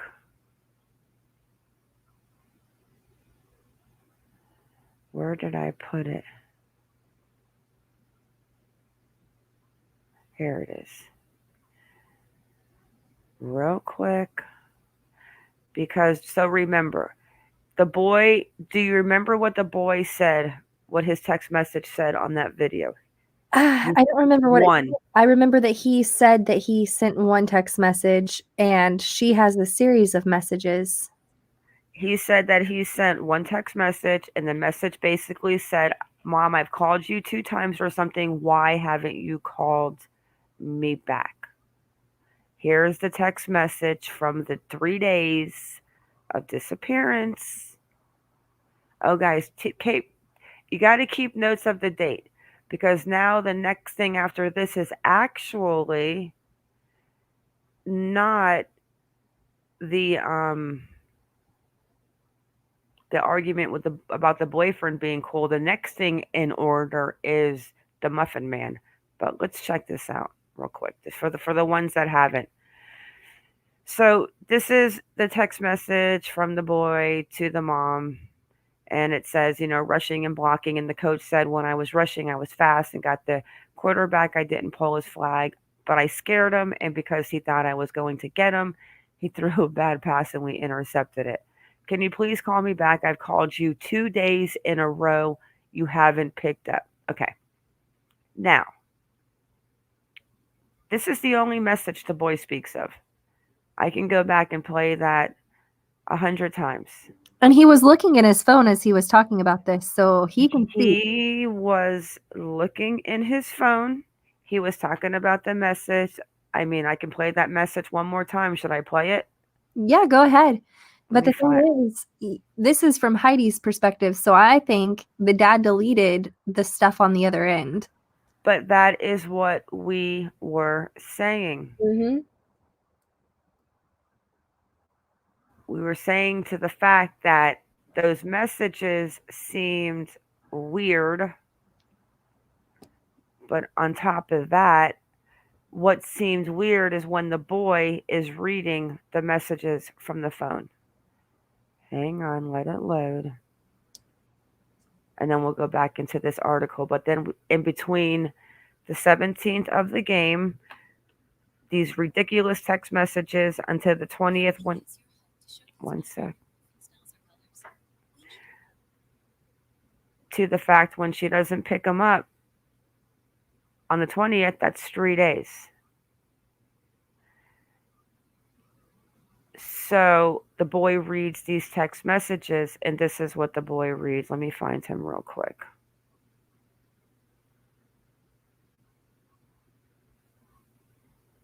And you know what else is amazing?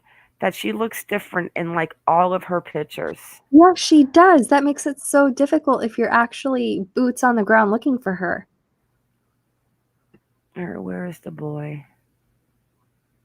Let me just find him real quick. There he is. Yeah, she looks different. And so, can you please call me back? I have called you. Now, remember this message, guys. This husband right here. And oh my gosh, if him, I mean, just to collide him and Sugarman together, it's almost like between this case and our Cassidy Rainwater case, you just cannot make this up. Okay. Like my brain is like racing right now. I think this might be what Adderall feels like, but I've never taken it. Okay, so let's go real quick back into this. With his mom 11 days ago. I said, can you please call me back? You haven't called me back in 2 days in a row. This is security tape of the 39-year-old mom 11 days ago.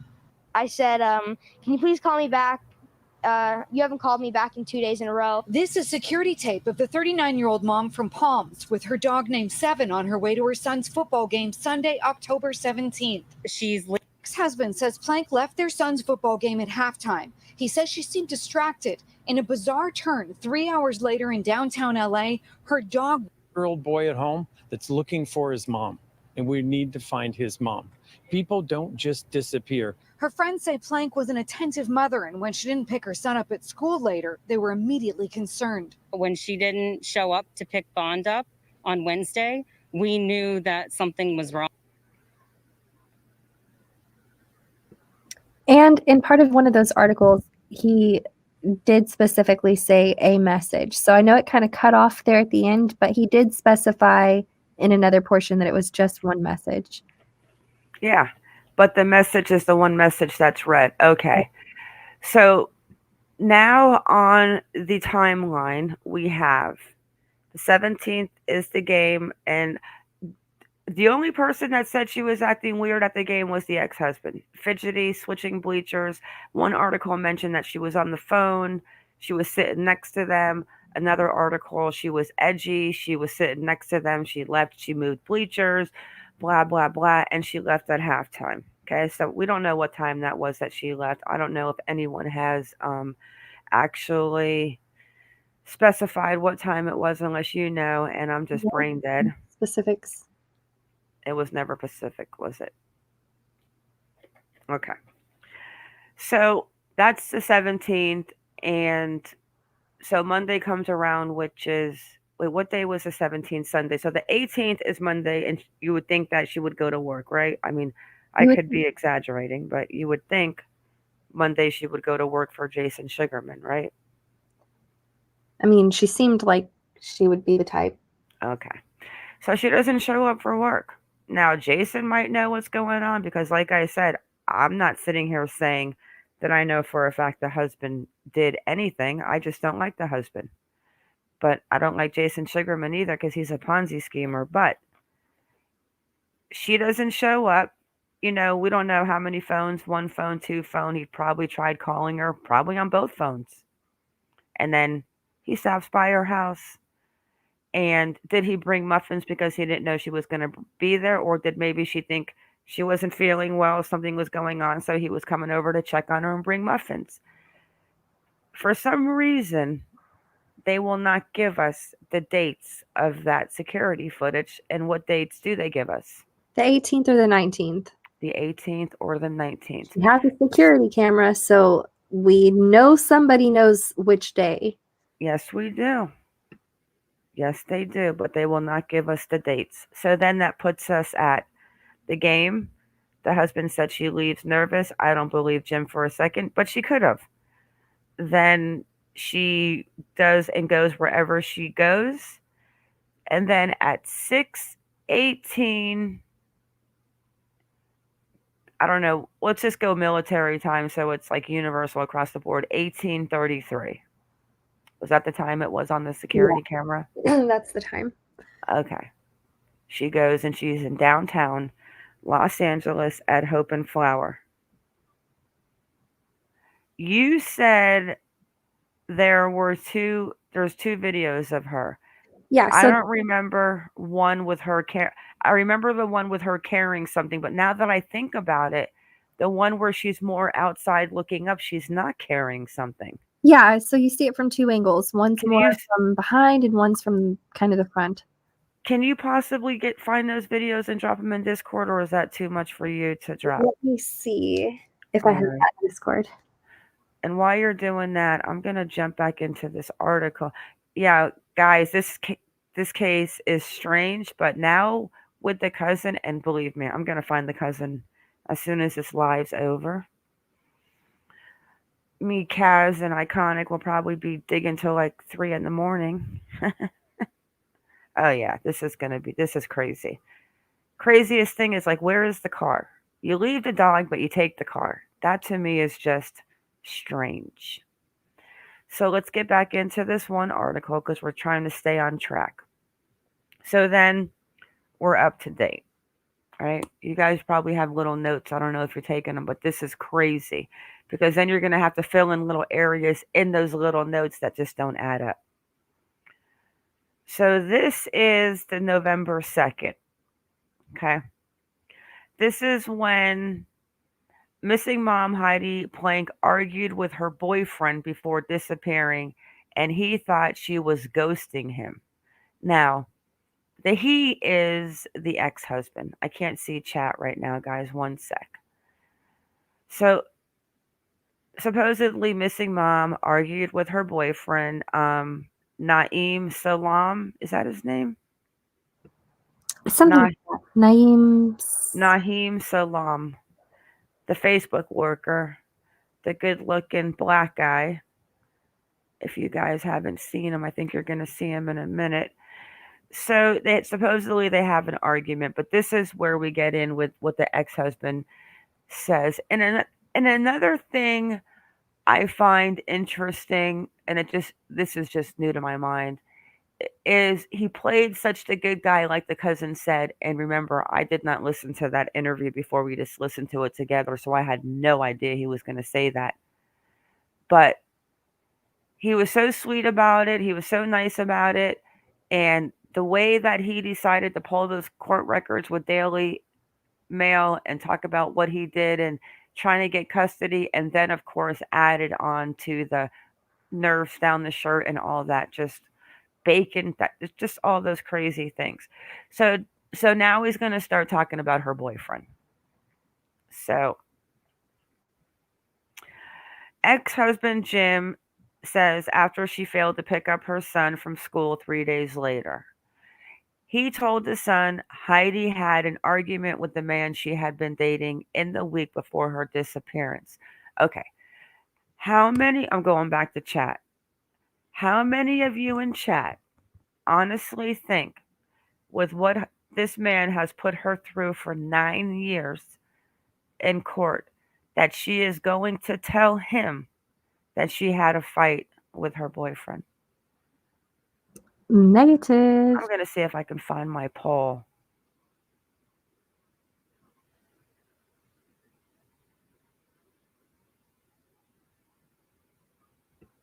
I found one angle of this surveillance. I've got to find the other.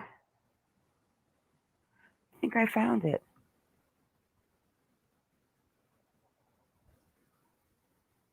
His name is Wayne, right?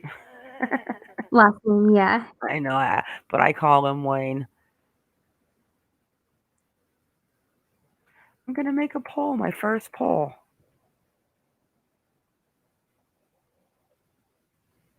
All right. I made a poll, I think. I don't know. So then he goes on to say, He told the son the argument, but insisted her new beau is a great a guy. Okay. So Wayne runs a beauty salon to the stars in Beverly Hills. We know that salon closed down. I am going to find the name of it and run some records and see when and why, because all of that's public knowledge. They had an argument the week before, so he didn't know anything about her disappearance. He thought she was just ghosting him. Okay. So listen to this, guys, because you have to put everything that you know now. They had they had been in an argument the week before, so he didn't know anything about her disappearance. He is speaking of Naheem, her boyfriend. He thought she was just ghosting him. He had no idea. How would he know what his friend thought? Go ahead and finish my sentence. Seriously, though, how would he know? He barely had a relationship with Heidi. You think the boyfriend's going to be all buddy-buddy? Oh, yeah, me and Heidi, we haven't talked in days. She's ghosting me. Please. You just finished my sentence, and we haven't even talked about this. These are what you have to think about, guys, and you got to look at all of this that we're going to show you tonight, because this is insane. But we are going to look into Jason Sugarman as far as being into a connection to each other, and I will find that out, because that is what I'm not bragging. I never brag, but that is definitely what I'm good at. He said they got into an argument. Okay.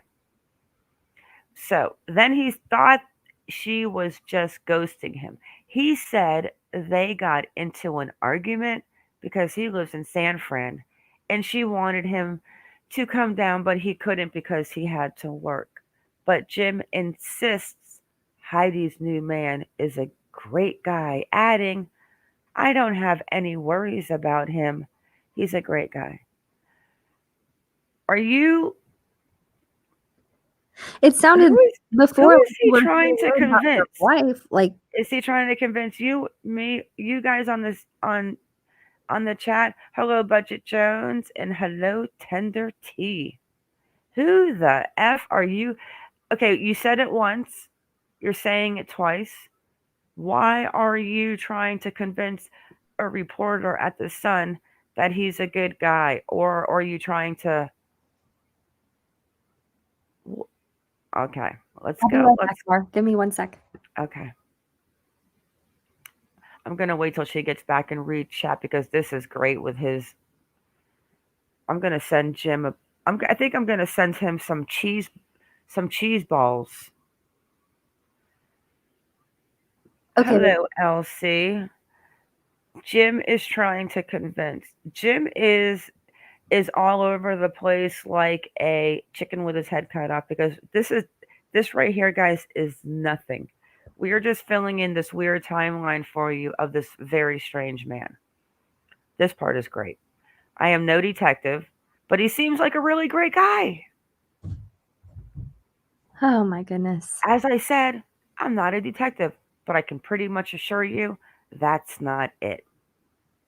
There is no evidence to suggest Heidi's partner was involved, and police have not named him a suspect. Okay, we know he's not involved. The man is a CEO for, is it Zuckerberg? Is that how you say his name? Yeah, he does a Facebook charity. The CEO of, what's the name of that one charity he does? I think we're going to come up to it in another article thing. Okay. Jim explained that, now this is what's bothering the cousin. Gosh, I am like, my bells are going off, guys. If I had $1 million and I went to Las Vegas and I had to roll the crap dice one time, I would put all my money on the dog's name 7. Is that even how you play craps? No idea. Thank you, Kaz. Right? If I had $1 million in chips and I walked up to a craps table, couldn't I put all my $7 million in chips on the 7? I think that's how that works. And then roll the die and hope that it lands on a 7. If not, walk out with a blowtorch.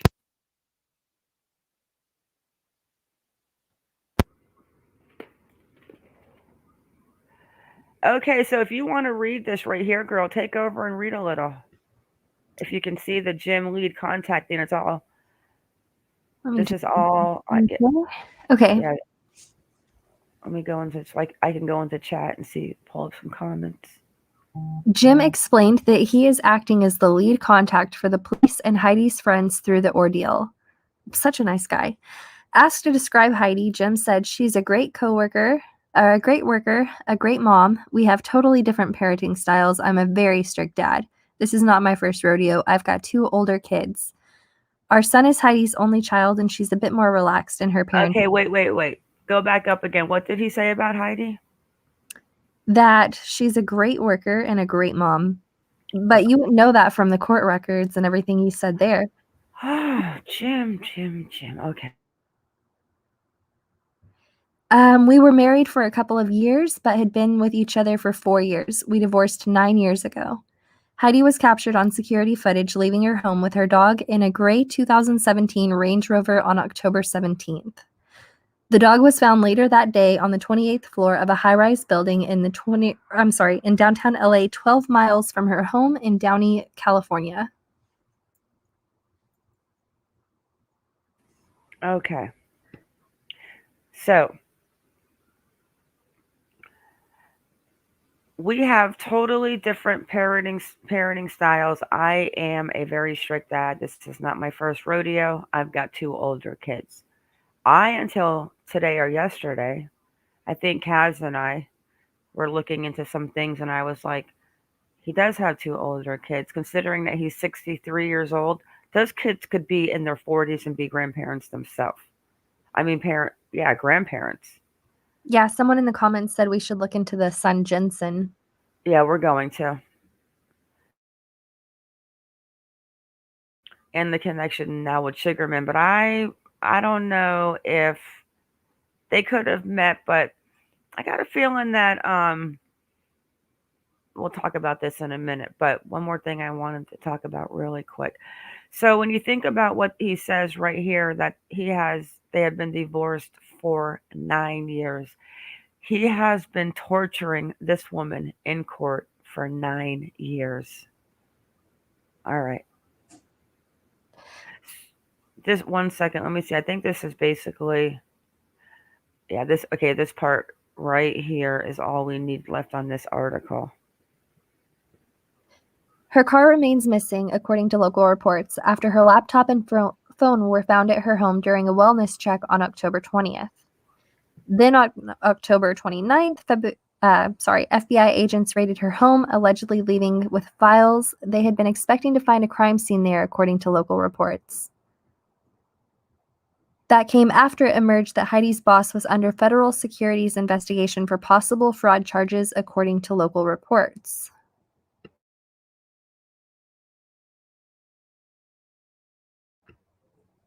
Did you want me to read the rest of it? Nah, we're gonna get to the dog in a minute, Junie.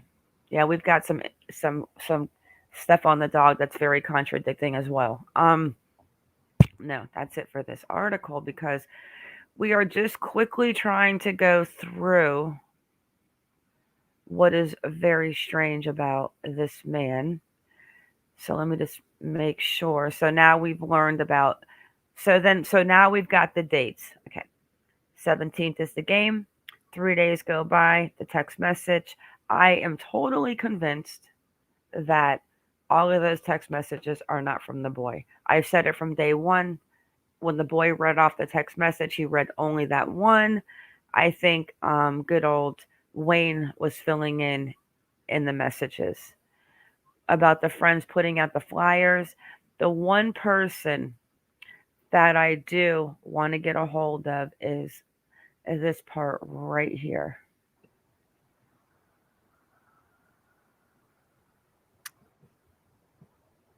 Jared Burgon, a retired San Bernardino police chief. And Kaz, we actually tried to get a hold of him yesterday, but Kaz will tell you what they said. They weren't even open. The place was closed. Police department closed until Monday. But then he says there's clearly is something out of place. goes on to what she looks like and what the number is and non-business numbers.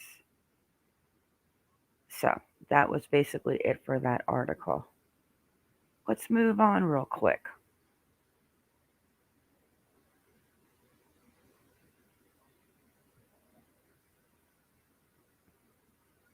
Okay. The one part that I do want to read that's in my notes, let me find this article about get into the microchip. So what is the timeline now, Iconic? Do you remember? So we have the day she went missing, which was the 17th. The son messaged her on the 18th. The dog was found on the 20th, correct? The dog was found on the 17th. Oh, the 17th, right. 1 hour later or 3 hours later from the last time that Heidi was seen. That's still a 1 to 3 hour difference, but we'll show you those contradictions in the next coming up little article bits that we found. Right. So, but we don't know we'll get into the dog thing because we're so confused and we think it's just complete shit unless the dog ended up having a microchip and a tag with the number on it, like some dogs do, like my dog on her harness has it. But also, it's just weird about the message going to the phone, but we're going to get into that in a second. Yes. 17th, the football game. 17th at 18:23, she's at the alleyway of the Hope Plus Flower condo that supposedly has shitty security and dog feces all over the front doors, right? Right. Okay. Then you have the muffins coming in on the 18th or the 19th. Can't forget that. That's exactly what I'm saying. So then we got the muffins coming in. So the 18th would have been a Monday, the day that she was supposed to go back to work. So no one's concerned yet. The husband's not driving over or looking for her. It's just as simple. She's not returning my text message. Who gives a shit? That's bullshit. That right there is bullshit. I believe that if he did do something, he had to have told his son something, and he was putting in those in between messages because, yeah. Oh, I feel the force is so strong with this man. Yeah, look at what Kaz says. We did call. They didn't even open on Friday. Yeah, we called the San Bernardino Police Department yesterday. They were closed. So we got the Muffin Man, but the sad part is, and the confusion is, they know what date the Muffin Man went there. So why are they not just telling us? I don't know. Could be more than one person involved. I still haven't figured that out. I don't know, Shredder. We need somebody that is in Los Angeles that could turn on the camera, join our live, and go to that building for us and just see if they can just walk into the building, see if there's cameras around at the building. Just see if you can walk in and get on the elevator and go up to the 28th floor and come back down. Are there any cameras in the building near the entrance? Is it easy to get in? Stuff like that is what we need. We need a set of boots on the ground to take us to Hope Plus Flowers. Okay, so that's basically it for this article. Well, not even article. We're just going through because we've been digging for days about pulling out these contradictions. So now we get to, let's go with, we know the Muffin Man. We spoke about the boyfriend, but there's an article about the boyfriend that we want to talk about because the husband gets a little weirded out as far as what the boyfriend does for a living.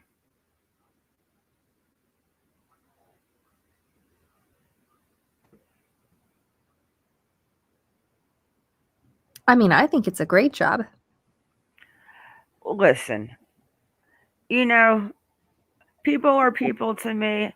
I don't care if you are white, black, Chinese, Japanese, Polynesian, Hawaiian, Ecuadorian, Colombian, Haitian, Jamaican. I grew up in South Florida. Okay. I grew up in a melting pot. I love all people. Do I think there's anything wrong with them dating. No, I think they actually make a really good looking couple. Let me share my screen. Oh, I already shared it. I think they make a great looking couple. I think also, let me put this out there real quick before I forget. I think maybe 63-year-old daddy boy hairdresser. I don't know if his generation approves of an interracial couple. And I'm not saying this to be mean in any type of way because you know that my nephews are both biracial. And um I don't know if maybe he didn't want if his son going to be raised with Heidi and her boyfriend and he had such a great job, could have been a little jealousy there on top of it. And the custody battle has been going on for 9 years, and obviously he wasn't getting anywhere with it because they still had shared custody rights. Your thoughts? If her and this guy got more serious and she could say, look at me, judge, I'm dating this really successful guy who's making tons of money working for a charity, that would make her look so much better going against everything the husband has said about her in those records. Exactly. Like, he's trying to make her look a certain way, and her life is starting to look like it's getting better. He has to pull it down. Shredder said she's going to be near Los Angeles. I wonder how close to Alma, if they are. If they could meet up. I mean, I don't want somebody to go out of their way. I'm just kind of hoping that maybe somebody is in that Los Angeles area that can just kind of go to the building. You know, even if you don't even have to, even if you just record it and send it to us, you don't even have to worry about going on a live. But if you want to go to the building on a live, that would even be great too. You don't have to go on camera. You can just show the building and talk behind the camera. Take us on a live virtual road trip. So the boyfriend's good looking. I mean, he's got a beautiful smile, actually. He's got beautiful teeth. I just don't even know what Heidi actually looks like, except for the fact of what that surveillance camera showed leaving her house for the game, because all of her pictures look different. Even just the length of her hair. Yeah, this was actually an interesting article. Yeah, Naeem Salam, 43, Vice President of Operations at the Chan Zuckerberg Initiative Credit. Now, Chan is Mark's wife, right? I think that's right, yeah. Yeah. Shredder wants to know the name of the building. It is Hope, the plus sign, and flower. So she disappeared. Now, this is the bag that they're talking about. We're going to have to look at those videos because I don't think that's what she's carrying. No, it's way smaller. Now, what was relevant in this?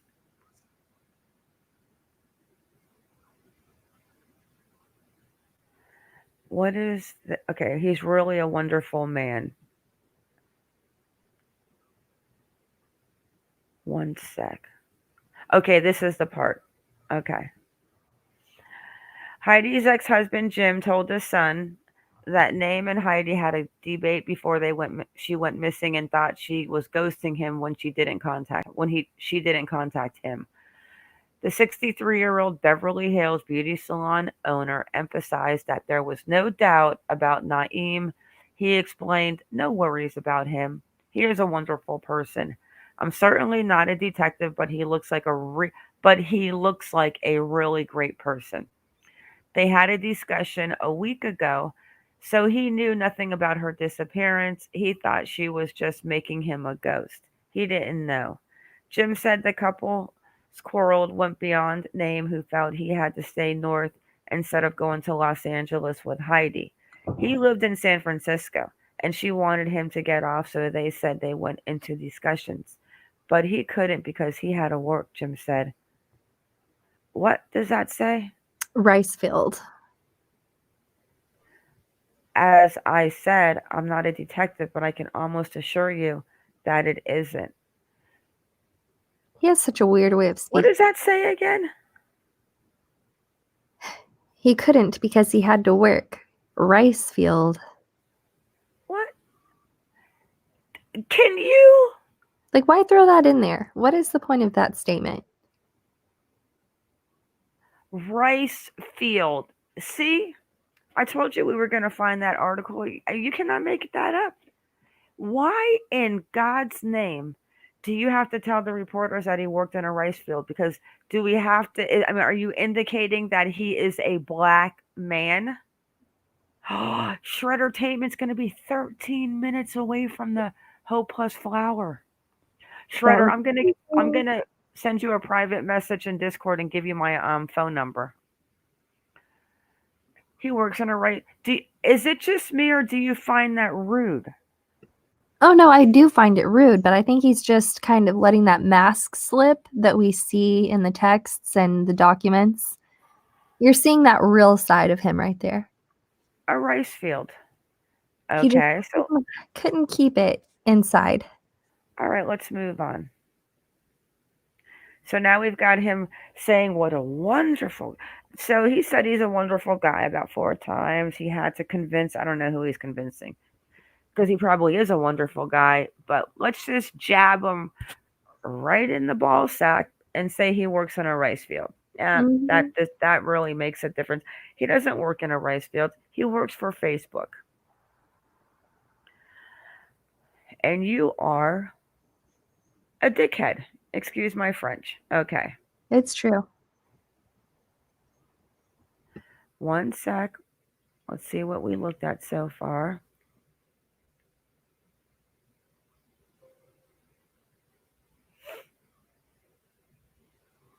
Got only a couple more, guys.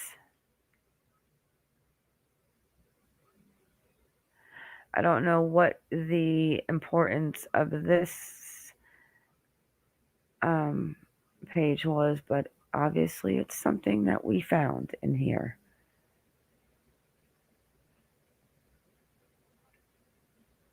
This might be about the dog.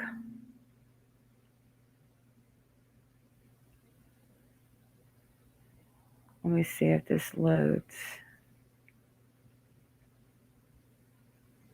Oh, yep. We don't even need to watch the video.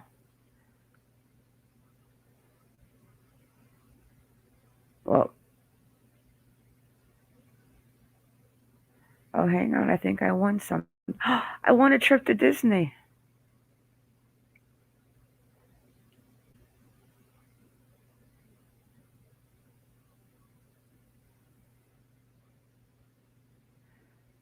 Come on. Is that our teacher, Miss Anderson? That must be Mr. Bottles. City invests in affordable housing. Come on. So teachers can be a bigger part of the communities they serve. Are the people in your neighborhood,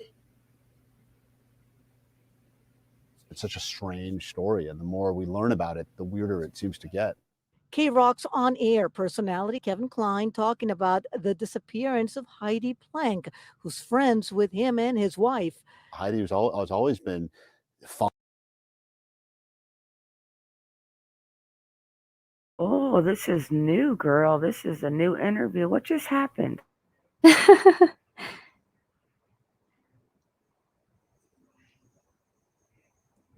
Yeah, I definitely haven't seen this guy before.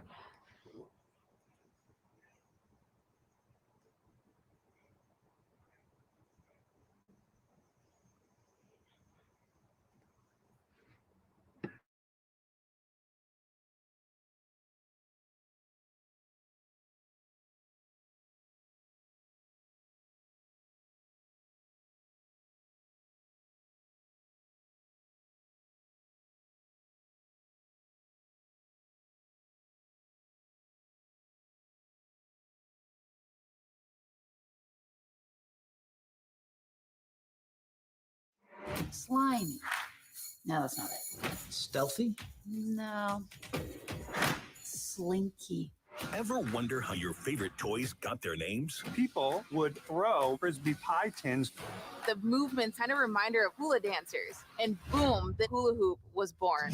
Violin wire allowed the car to make turns, which gave it less friction and more speed. Those are some Hot Wheels. The Toys That Built America. New series tomorrow at 9 on the History Channel. It's such a strange story, and the more we learn about it, the weirder it seems to get. K-Rock's on-air personality Kevin Kline talking about the disappearance of Heidi Planck, who's friends with him and his wife. Heidi has always been fun and like bubbly, and everyone loves being around her. And she's like such a caring, loving mom. That's why it was very strange, because like even when we started getting the text messages from friends going, has anyone seen or heard from Heidi? LAPD released a video of the 39-year-old woman and her dog leaving her Rainier Village home. The last time she was seen, October 17th. The dog was eventually found roaming a hallway in a secured high-rise building in downtown LA. He was in the building roaming around on a floor in a totally secured building. So there has to be video in there of exactly what's going on. LAPD confirms their investigators had to get a search warrant to get inside that building. To hear that, apartment buildings aren't being cooperative and letting them look in the garage for her car is missing, her cell phone is missing. We actually ran into some residents of the building. Heidi's friends have been putting up missing posters in the area. Like all who know her, they're really worried. No one can imagine her leaving her 10-year-old son without an explanation.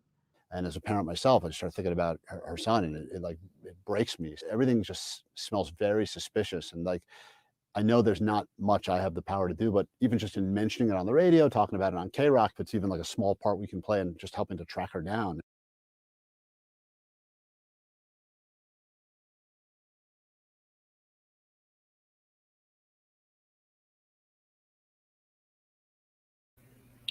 Interesting.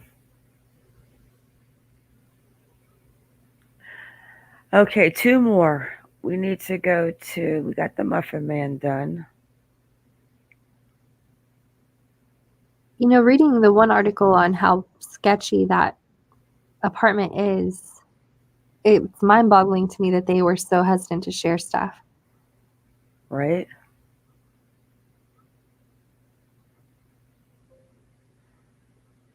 Okay.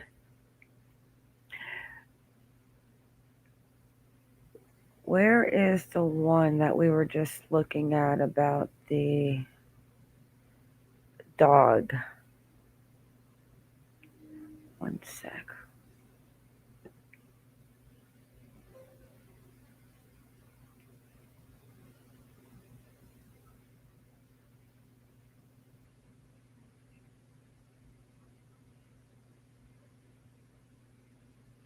It's the one about him saying about how he found the dog, all of those little weird. It's hard to keep up. I feel like so many of them discuss the dog situation.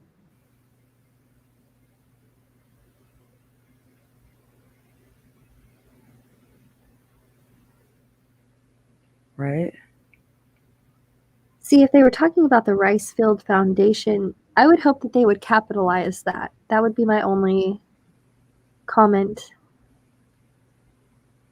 Well, look in chat. Somebody said that the Ricefield is actually an organization. Yeah, I'm reading your comment. But even if it is, you don't have to say that. He could have said that he worked for Facebook, anything, but kind of Ricefield is, to me, is still kind of like a little jab.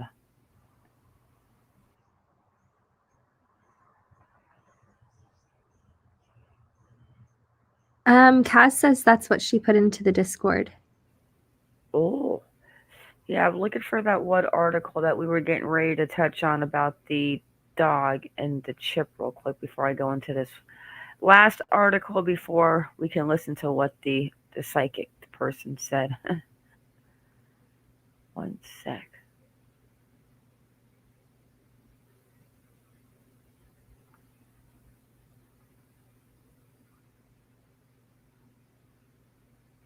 So far, 91% of the poll thinks that she would not, or thinks that, What was the question? Did Heidi confide in Wayne about her boyfriend? 91% said no. Glad we're all feeling pretty much the same.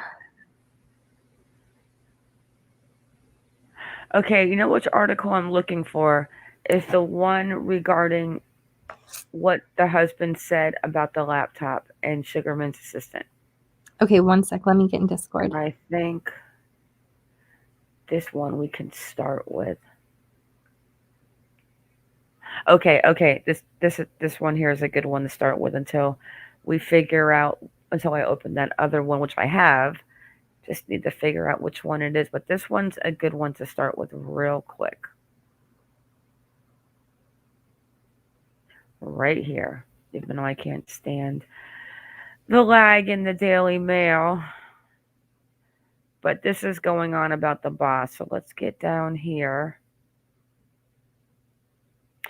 The ex-husband of missing LA bookkeeper Heidi has claimed her investment firm boss, who was being investigated for fraud, didn't appear too concerned for her after she disappeared.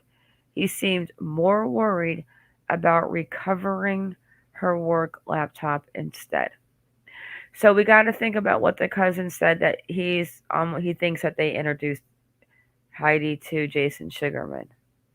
So James told the Daily Mail he believes the answer to Heidi's whereabouts lies with her boss, Jason Sugarman, and his company. If they had ties in with each other, why on God's name would he say that he would think that Jason Sugarman had ties with her disappearance? Like, that's a total contradiction right there in itself. Completely contradiction. It makes absolutely zero sense if Jason and him were involved in this together, because you're not going to put it on each other. That's just not going to work. What was that weird thing he said too? She knows where the bones are hidden. Oh yeah. Oh, we're going. Yep. Yep. So then she has not been seen since she left the game, and then she was seen at the downtown apartment complex. She hasn't been found. Wayne said he suspects foul play is involved in his ex disappearance and believes that her job at the investment firm is somehow connected. Planck works as a financial controller now. So now she's no longer a bookkeeper, and she's a financial controller. My exact words, Angel. Iconic. I'm just sending you that stuff from Discord real quick. Sorry. Not weird if... Okay. So if you're involved in getting rid of your wife with her boss, who is in a $43 million Ponzi scheme. I love that word. I'm just going to start using Australian words and start spelling stuff how Australians do and see what people say. But no, you wouldn't be trying to throw your partner under the bus if you both committed the crime. It just doesn't add up. So then we go, Planck works as a financial controller. I thought she was a bookkeeper. Overseeing all employees involved in the accounting process at Camden Capital Partners. Under investigation for a $43 million scheme. So now she's in charge of everybody.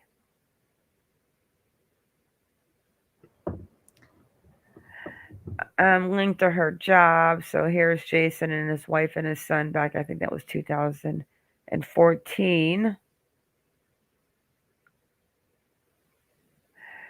Here it is. There's your favorite line. Go ahead.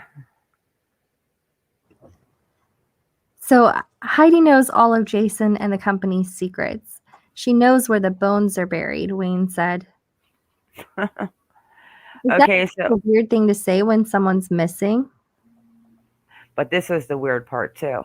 The missing mom's ex-husband said he received a phone call from a Securities and Exchange Commission investigator on the 21st. So now this is the day after she went missing, asking him about Jason Sugarman in the firm. Well, I guess That if they have a connection, then it would make sense. He could be full of shit too. Mm-hmm. That's obvious. And I don't think they would be calling I don't think they would be calling her ex-husband, considering the custody battle they're going through, because they're interested in Sugarman. Why are you not interested in Heidi completely being gone? That is such a crock of crap. So you're not worried where this man's ex-wife is, you're only worried about Sugarman and his company. So then we know Galanis was sentenced 189 months. And this part, Wayne said he spoken to Sugarman's assistant shortly after Planck disappeared and noted that her boss didn't appear to be too concerned that she had gone missing. And this is either the day or the day before he brought her muffins. He claimed Sugarman seemed more interested in making sure that her work computer was returned. While I was on the phone with his assistant, I heard Sugarman in the background barking at his assistant to tell me, make sure he knows I want my laptop back. I think it's all smoke and mirrors. There was no concern for my ex-wife's employer. The only thing they really seemed concerned about was Heidi's computer. So we do know that he claims that he turned that computer, which is right here. Go ahead, you can take this part. Wayne said he never returned the laptop and instead turned it over to the police. He then spoke with the assistant again a few days later, but claimed this time the employee accused Planck of siphoning money off of the company. When Wayne said he didn't believe in the accusations, the assistant allegedly claimed they had proof and sent him several of Heidi's personal bank statements. According to Wayne, he never looked at the bank documents in detail and gave them to the police as soon as he got them. If that is not a crock of shit, how many inside chat honestly believe that Wayne Sugarman's assistant sent Heidi's ex-husband her bank statements? First of all, it's illegal. And second of all, it's illegal because they're not married and he has no ties in her business. But why would he send the bank statements to him? So then you start thinking, oh shit, the cousin said that they introduced each other to each other. Hey, Too Tall Rob, and that they are in it together. Well, I don't think that you are going to be throwing your partner that just helped you murder your wife so he can probably get off of his $43 million Ponzi scheme. We'll blame Heidi, and then I'll get full custody of my kid. But then I'm just going to go ahead and throw him under the bus and back up over him. Considering he could actually talk to the police and say exactly what happened. Why wouldn't he now if he just got ran over by Heidi's ex-husband? I mean, he's already looking at federal time. Just why not add a murder to it? No effing way. That is the biggest crock of shit that I have heard in the longest time. This guy Wayne, Jim Wayne, John Wayne, full of shit Wayne, is full of shit. In my opinion, you guys can think he's not. I still love you all. I respect your opinions and decisions. But in my opinion, I think this guy is going to talk himself in so many circles that he's not going to be able to get out of the circle. Let's see what else we got here. Look how cute that little cock. What is it again? A cockadoo? Golden doodle, I think. I'm not 100% sure. So, Wayne said he never returned. Okay, the laptop, according to Wayne, documents in detail led them to police, and soon he got them. According to Wayne, he never looked at the bank documents in detail and gave them to the police. Okay, Heidi basically embezzling when she's mysteriously disappeared. It was pretty low of Sugarman and his minions to accuse of Heidi of basically embezzling. I don't believe that.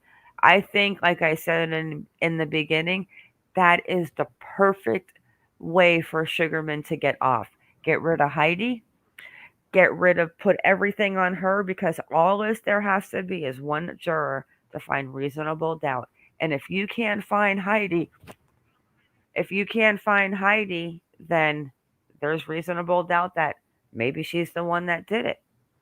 But he's been going through this for 2 years. And we also know that there's remote access, like somebody said, to the computer. And I also believe that if the computer held everything in it and I was going to off somebody, that I would probably make sure that I had my hands on the computer before I decided to kidnap someone, steal their car, and put their dog into the Hope and Flower building and drive off into the sunset. And then have to worry about the laptop. And then have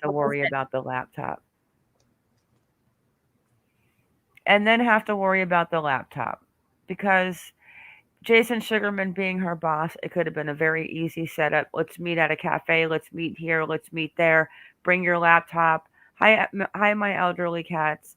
Bring your laptop. We have some things we got to discuss. And it could have been like a hit from there. It could have been anything.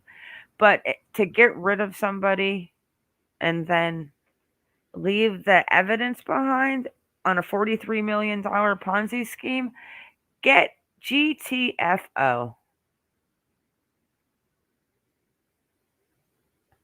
5 years she's working there. Now she's Sugarman's personal assistant, working her way up to a bookkeeper. Bullshit. Okay. Bullshit. We know that his assistant was the one that was right up here calling him, asking for the laptop back. Get out of here. You are a liar. Keep talking, boy, because you are going to talk yourself right into a cinder block room with an orange jumpsuit, and you're going to be talking in front of a camera. All right. Anything else on that, Sugarman? No, not on that portion. Personal assistant, bookkeeper. Heidi knows all of the company's secrets. She knows where the bones are buried.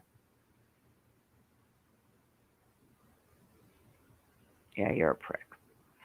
Later that evening, she did not text her son goodnight. The father, however, said he wasn't too worried about it at the time.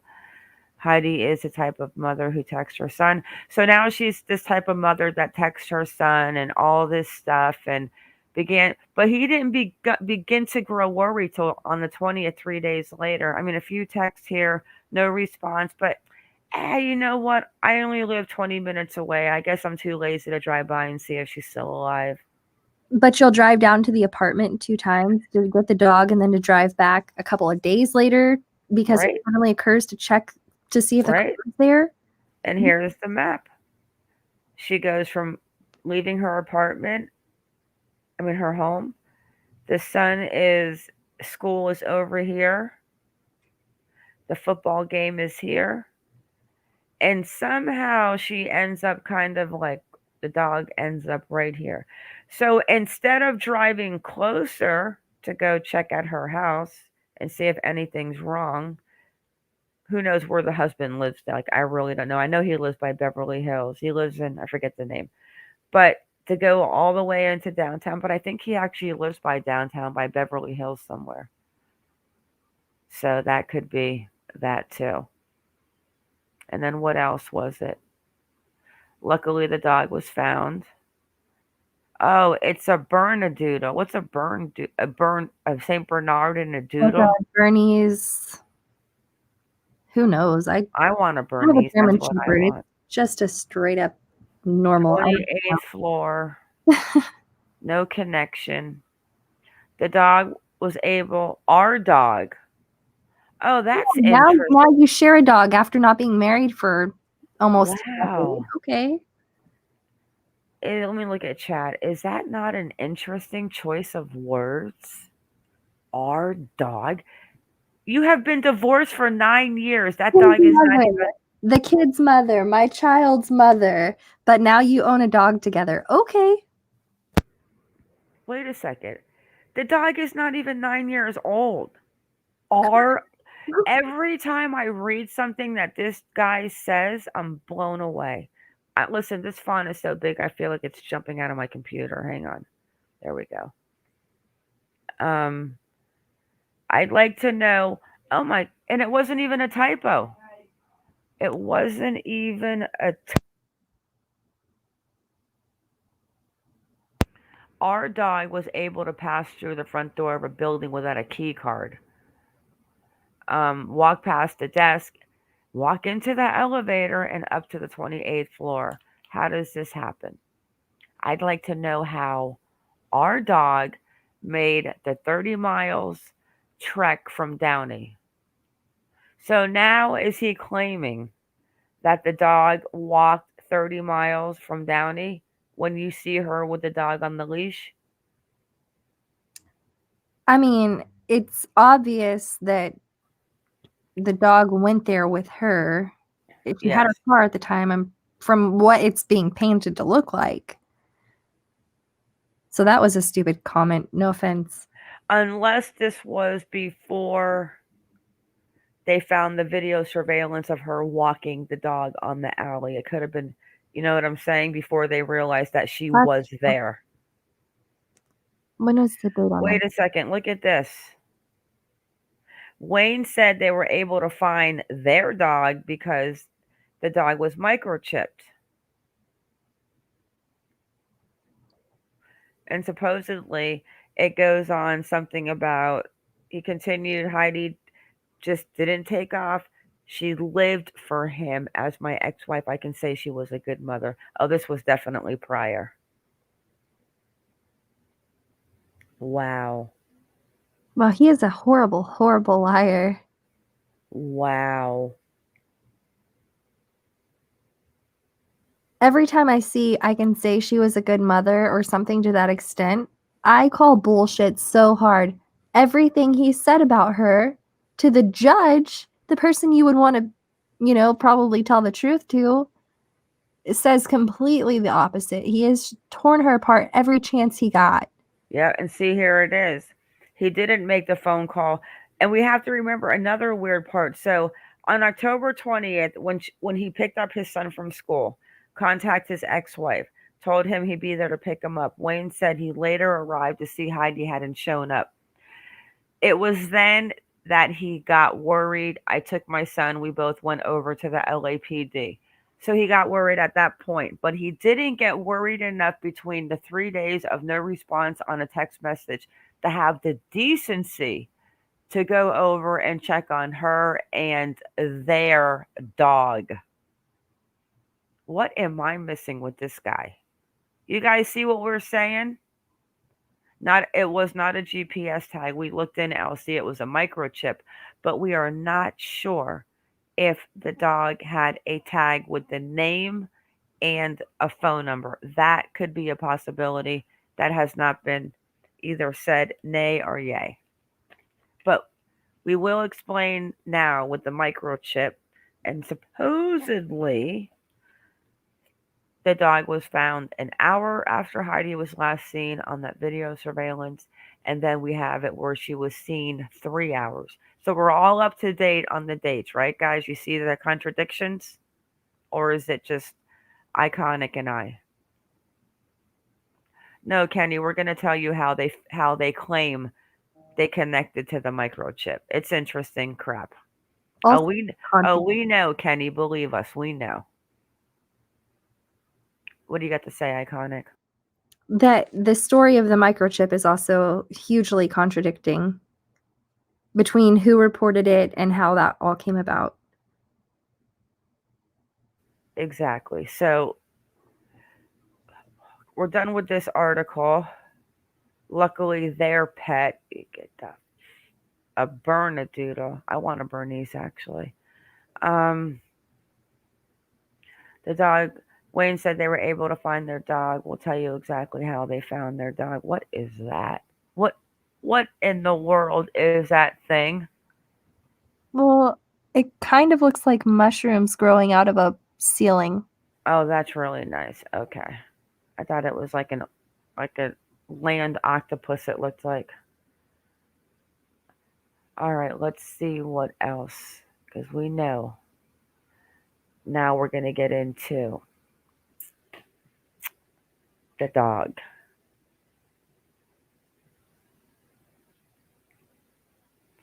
We did the boyfriend. We spoke about the Thanksgiving plans. Let's just make sure that obviously there was something in this article that seemed to be important because we saved it.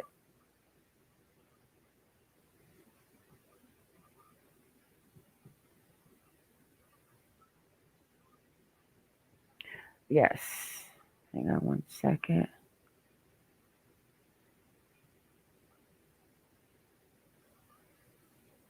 Okay. This has to have something. I think it's more crap with things that Wayne have said. Yeah, these are Thanksgiving plans, which actually the cousin kind of went over all of this, didn't he? Yeah, he did. Let me just make sure there's nothing, because we saved this for a reason. One sec, guys. I'm speed reading.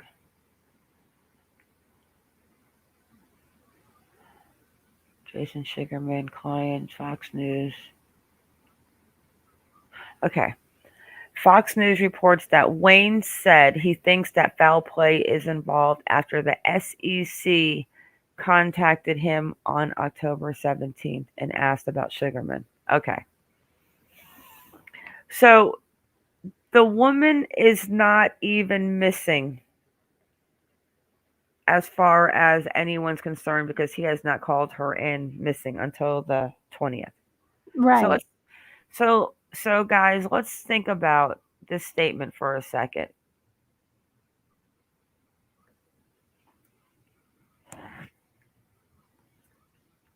Think about, there is no vehicle, Kenny. The vehicle has not been found. At this point, we're gonna probably have to go into what is that one channel called that finds underwater people? Oh, I love them. Adventures. What are they called? Adventures. Hold on, I have them. Right. Yeah, we might have to call them in. But I pray to God we don't. But do I think Heidi left voluntarily? Absolutely not. When he mentioned Sugarman and introducing Heidi to Sugarman, that could be possible. But now to the fact, the way that Wayne is throwing Sugarman, saying about he thinks that he's involved, blah, blah, blah, the assistant calling, sending him Heidi's bank statements, I do not buy that for 1 minute. Yes, adventures with purpose. They would have had to know that something happened before she even was on the surveillance. Okay, so wait a second. So let's just put this into the play on the timeline then. So Jason Sugarman is dropping off muffins on the 18th or the 19th. The 17th was the game. Monday was the 18th. She probably would have went to work. Probably didn't know. I don't even know. Maybe she worked from home a little bit. Who knows? But maybe Jason didn't get a hold of her. So he comes by with muffins, maybe to see if everything's okay. No answer. Leaves the muffins. But this is where I'm getting at, okay? Why? Okay. Wayne is Heidi's ex-husband for 9 years. They have been in a court battle for 9 years. He has said the most foul shit about her in these court documents and crazed to make her look like a lunatic in these past 9 years. Why in the entire fudge would this even be happening? And on October 17th. Is it just me? I don't know. I feel like the only way the SEC would have wanted to reach out to him would be because Sugarman and the wife were both involved together, and them both having the same shared connection. Maybe he would be a guy who would know something, but why that day? Why would that have any why would they attached even to it. reach out to somebody who has not been married to this woman in 9 years with court battles? Well, yeah, Now, there's the no foul play only at that point. thing that this, like, if this would go, like, if we were playing like a game show and Jason Sugarman was a contestant and Wayne was the contestant, and you said, well, how would this make that person, who does this go to, and who makes this person look like guilty? It would go to Jason Sugarman, because of the fact that on the 17th, when they contacted him, was it to the point where he knew they were contacting him, and that's when he went and decided, oh, I got to go now and get her and take her away and kill her? That is absolutely ridiculous. The odds of the same day is just, it is effing bullshit. Oh, totally.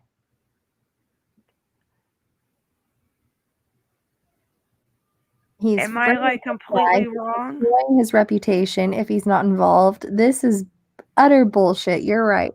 So on the 17th, they decide the same day that she's mysteriously going to disappear, because at this point, Wayne doesn't know she's supposedly missing. Yeah, exactly. And this, I don't know how she got my name, and I don't know how she got my number, but she called me and started asking me questions about Sugarman. He said, something's dirty here. Oh, yeah, that's for sure. Something's dirty here.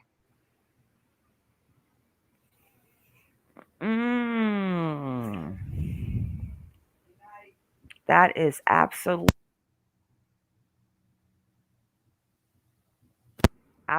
crazy. Right? I think this guy, if he would have just never opened his mouth, I might have let a lot of those things slide, like the custody battle. I mean, that's a typical thing, right? People have custody issues.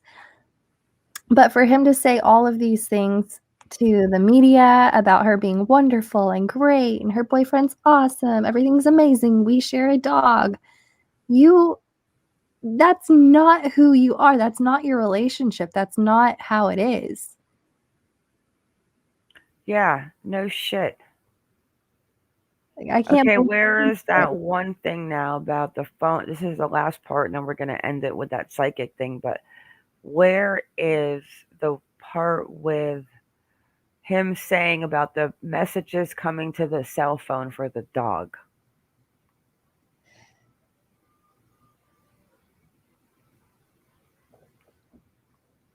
Let me see if it's on this one.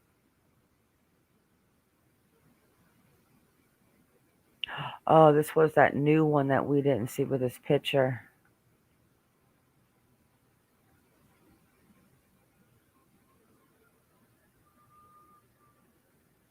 Hang on one sec. The last one I sent you has the messages.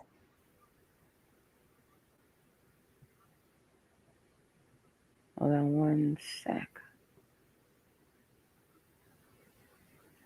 Yeah, this is just that new one with the picture of him and his wife in the matching pajamas.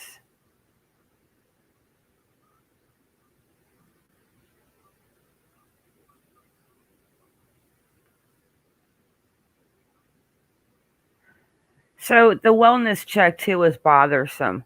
If Heidi had a wellness check at her house on the 20th, and that is when they found her phone and her laptop, that is what takes us to the phone that has the text messages regarding finding the dog. Where'd you send that at?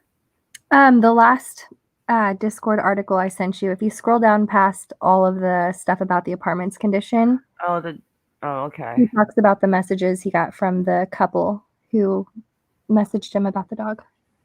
All right.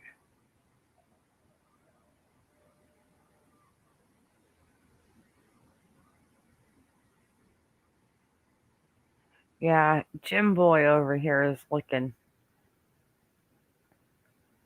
I mean, don't get me wrong, Sugarman's still on the radar, but as far as them being, if they were together and partners in this, there's no way.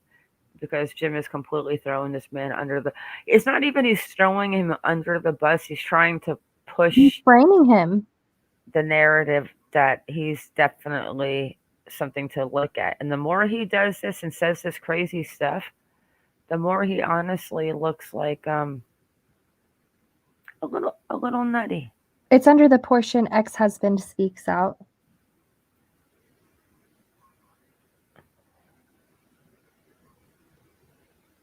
So she's still missing the gray 2017 Range Rover. Her pooch was found later that day on the 28th floor by a couple.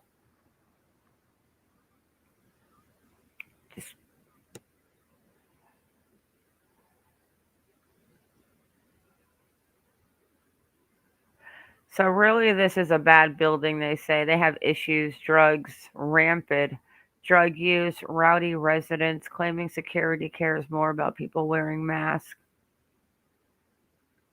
Do not move here. Safety is a major concern. Cars and storage units broken into. Criminal activity. Guns have been fired. Dog pee and poop all over the entrance of the building. That's why I don't care if a dog's just roaming the building. Elevators muddy and dirty. Nasty garbage, hallways, carpets never cleaned. Ugh. Better be careful, Shredder, if you go there. Make sure you wear gloves and a mask. Sanitizer. Wow.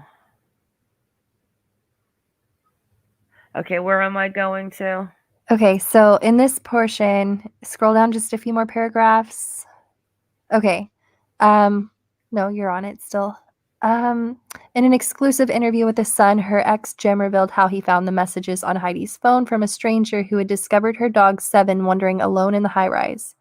He said he then went to pick up the dog or the pet from a couple who said they had just found it roaming around on their floor in the hallway. I became worried when Heidi didn't show up to pick up our son at school, and I contacted West LA Police Department immediately. The dog's microchip was an afterthought. I guess it was 3 or 4 days later that I started looking.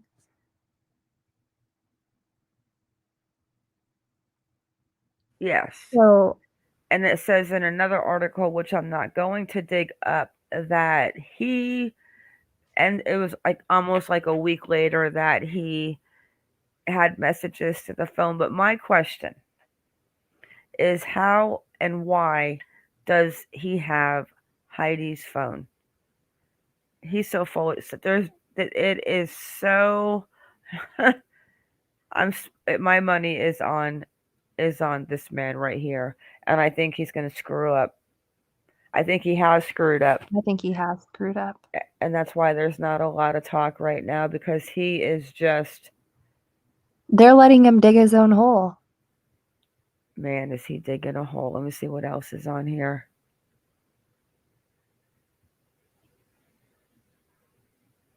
I hate to say this, but he said it himself about her.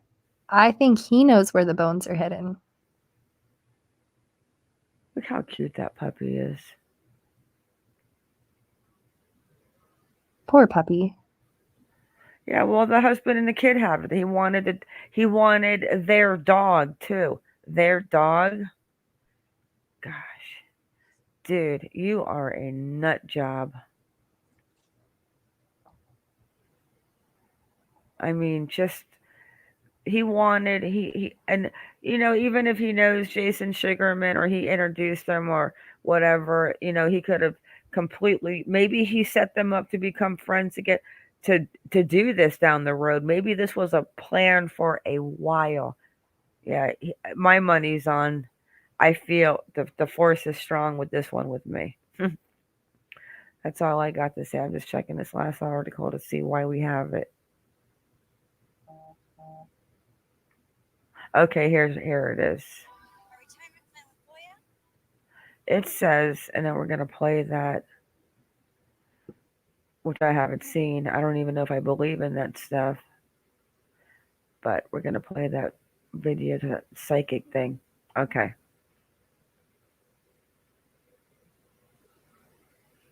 right here. Residents of the apartment complex found and cared for the dog until Wayne contacted the microchip company and tracked down its location, the Daily Mail first reported. Wayne previously said that Planck had no connection to the building, and when he checked its parking garage a few days later, he did not see her car there. What? So we're going from the person text messaging Heidi's phone that you have to Wayne contacting the microchip company. Mm-hmm. That's totally opposite.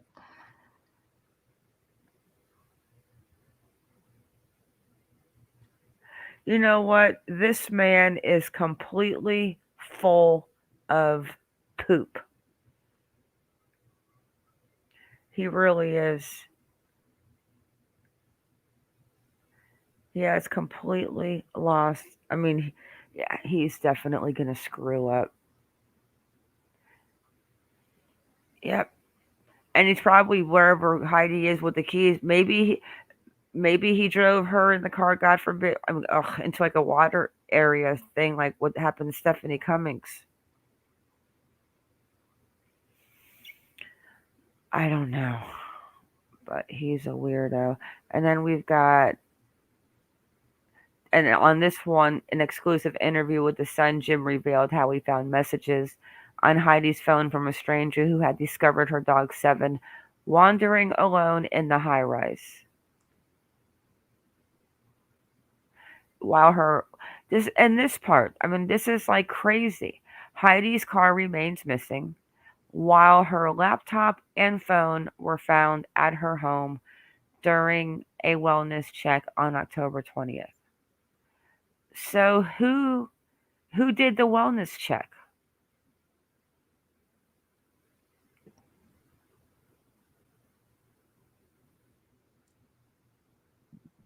Hello? I don't know who did the wellness check, but if it's the husband, why? Okay, but now isn't a wellness check usually you call the That's a police cop station thing. and say, I'm worried about somebody, I can't get a hold of them. Can you please do a wellness check? Yes. I've done that a couple times. Guys,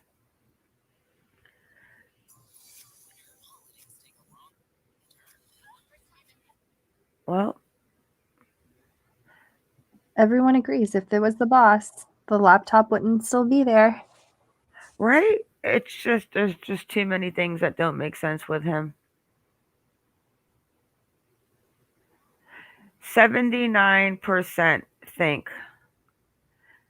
Did Heidi confide in Wayne about her boyfriend? No, I absolutely agree. Just doesn't make sense that she would. I had a taxi. Well, you live in Australia. I mean, I think that if it was Wayne that they were talking about actually going there, I think that they would say that the ex-husband went over and did a wellness check. A basic wellness check like that is the police are called out. But maybe we'll be able to check the records in that area to see when, you know what I'm saying, how they report what happens daily and see if there was a wellness check. All right. All right, guys, we're gonna end it on this video. Let's see how long. I hope it's not too long. Hang on one second. All right, it's only 3 minutes.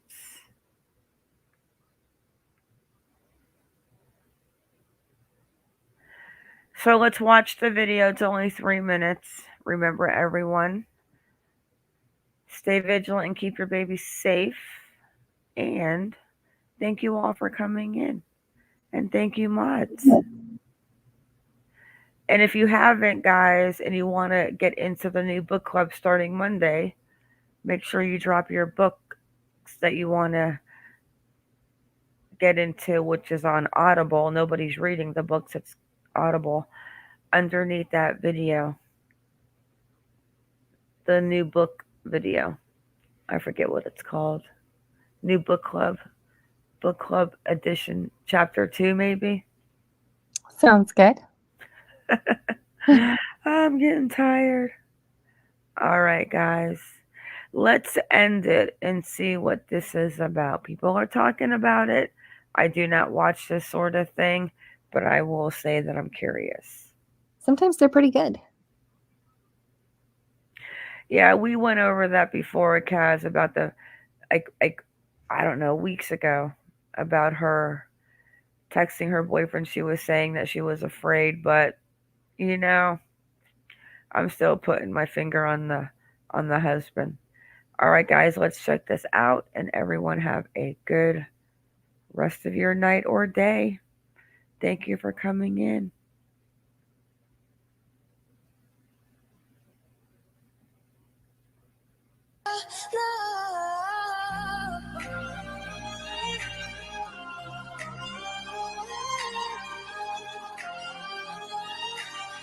Till the battle's won, till kingdom come.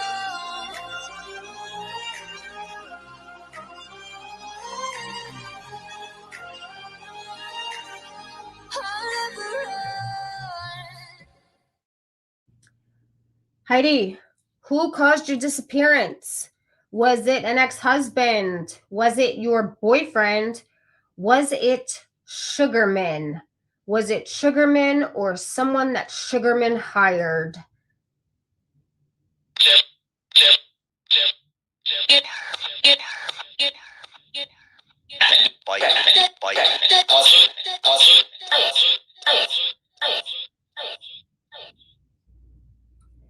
Heidi. Heidi, so sorry. I hear you. I'm so sorry. Oh my gosh. I just want you guys to see my hands. My hands. I'm not by that. I'm not putting anything by that. I'm very, very, very sorry, Heidi. Thank you for coming close.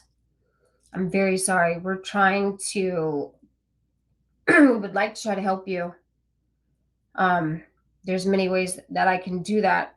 Right now, I can give you a voice so you can tell the truth about what happened. And we would also like to find your body for your family, right? So love you very much. Thank you for being here. And can you please tell us, where is your physical body? And did you die in the building where your dog was found? Did someone in that building kill you? Did you just light up the EMF?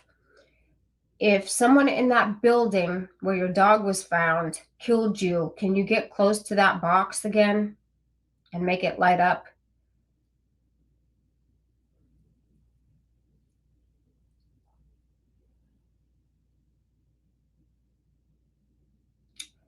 It lit up a little bit. Can you make it light up more if that's a yes? Did you die or were you attacked in the building where your dog was found? All you have to do is get close to that box, this box right here. All you have to do is get close to it and it'll light up. And then I'll know the answer is yes.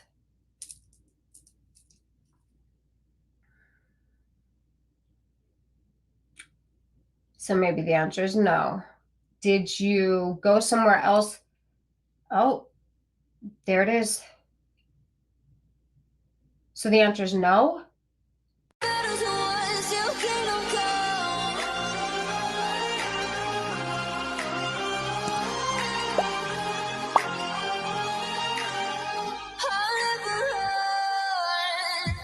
Best to give me your loyalty, 'cause I'm taking the world, you'll see. Apex is quite simple. You are the prey. Do we get a refund if we kill this guy?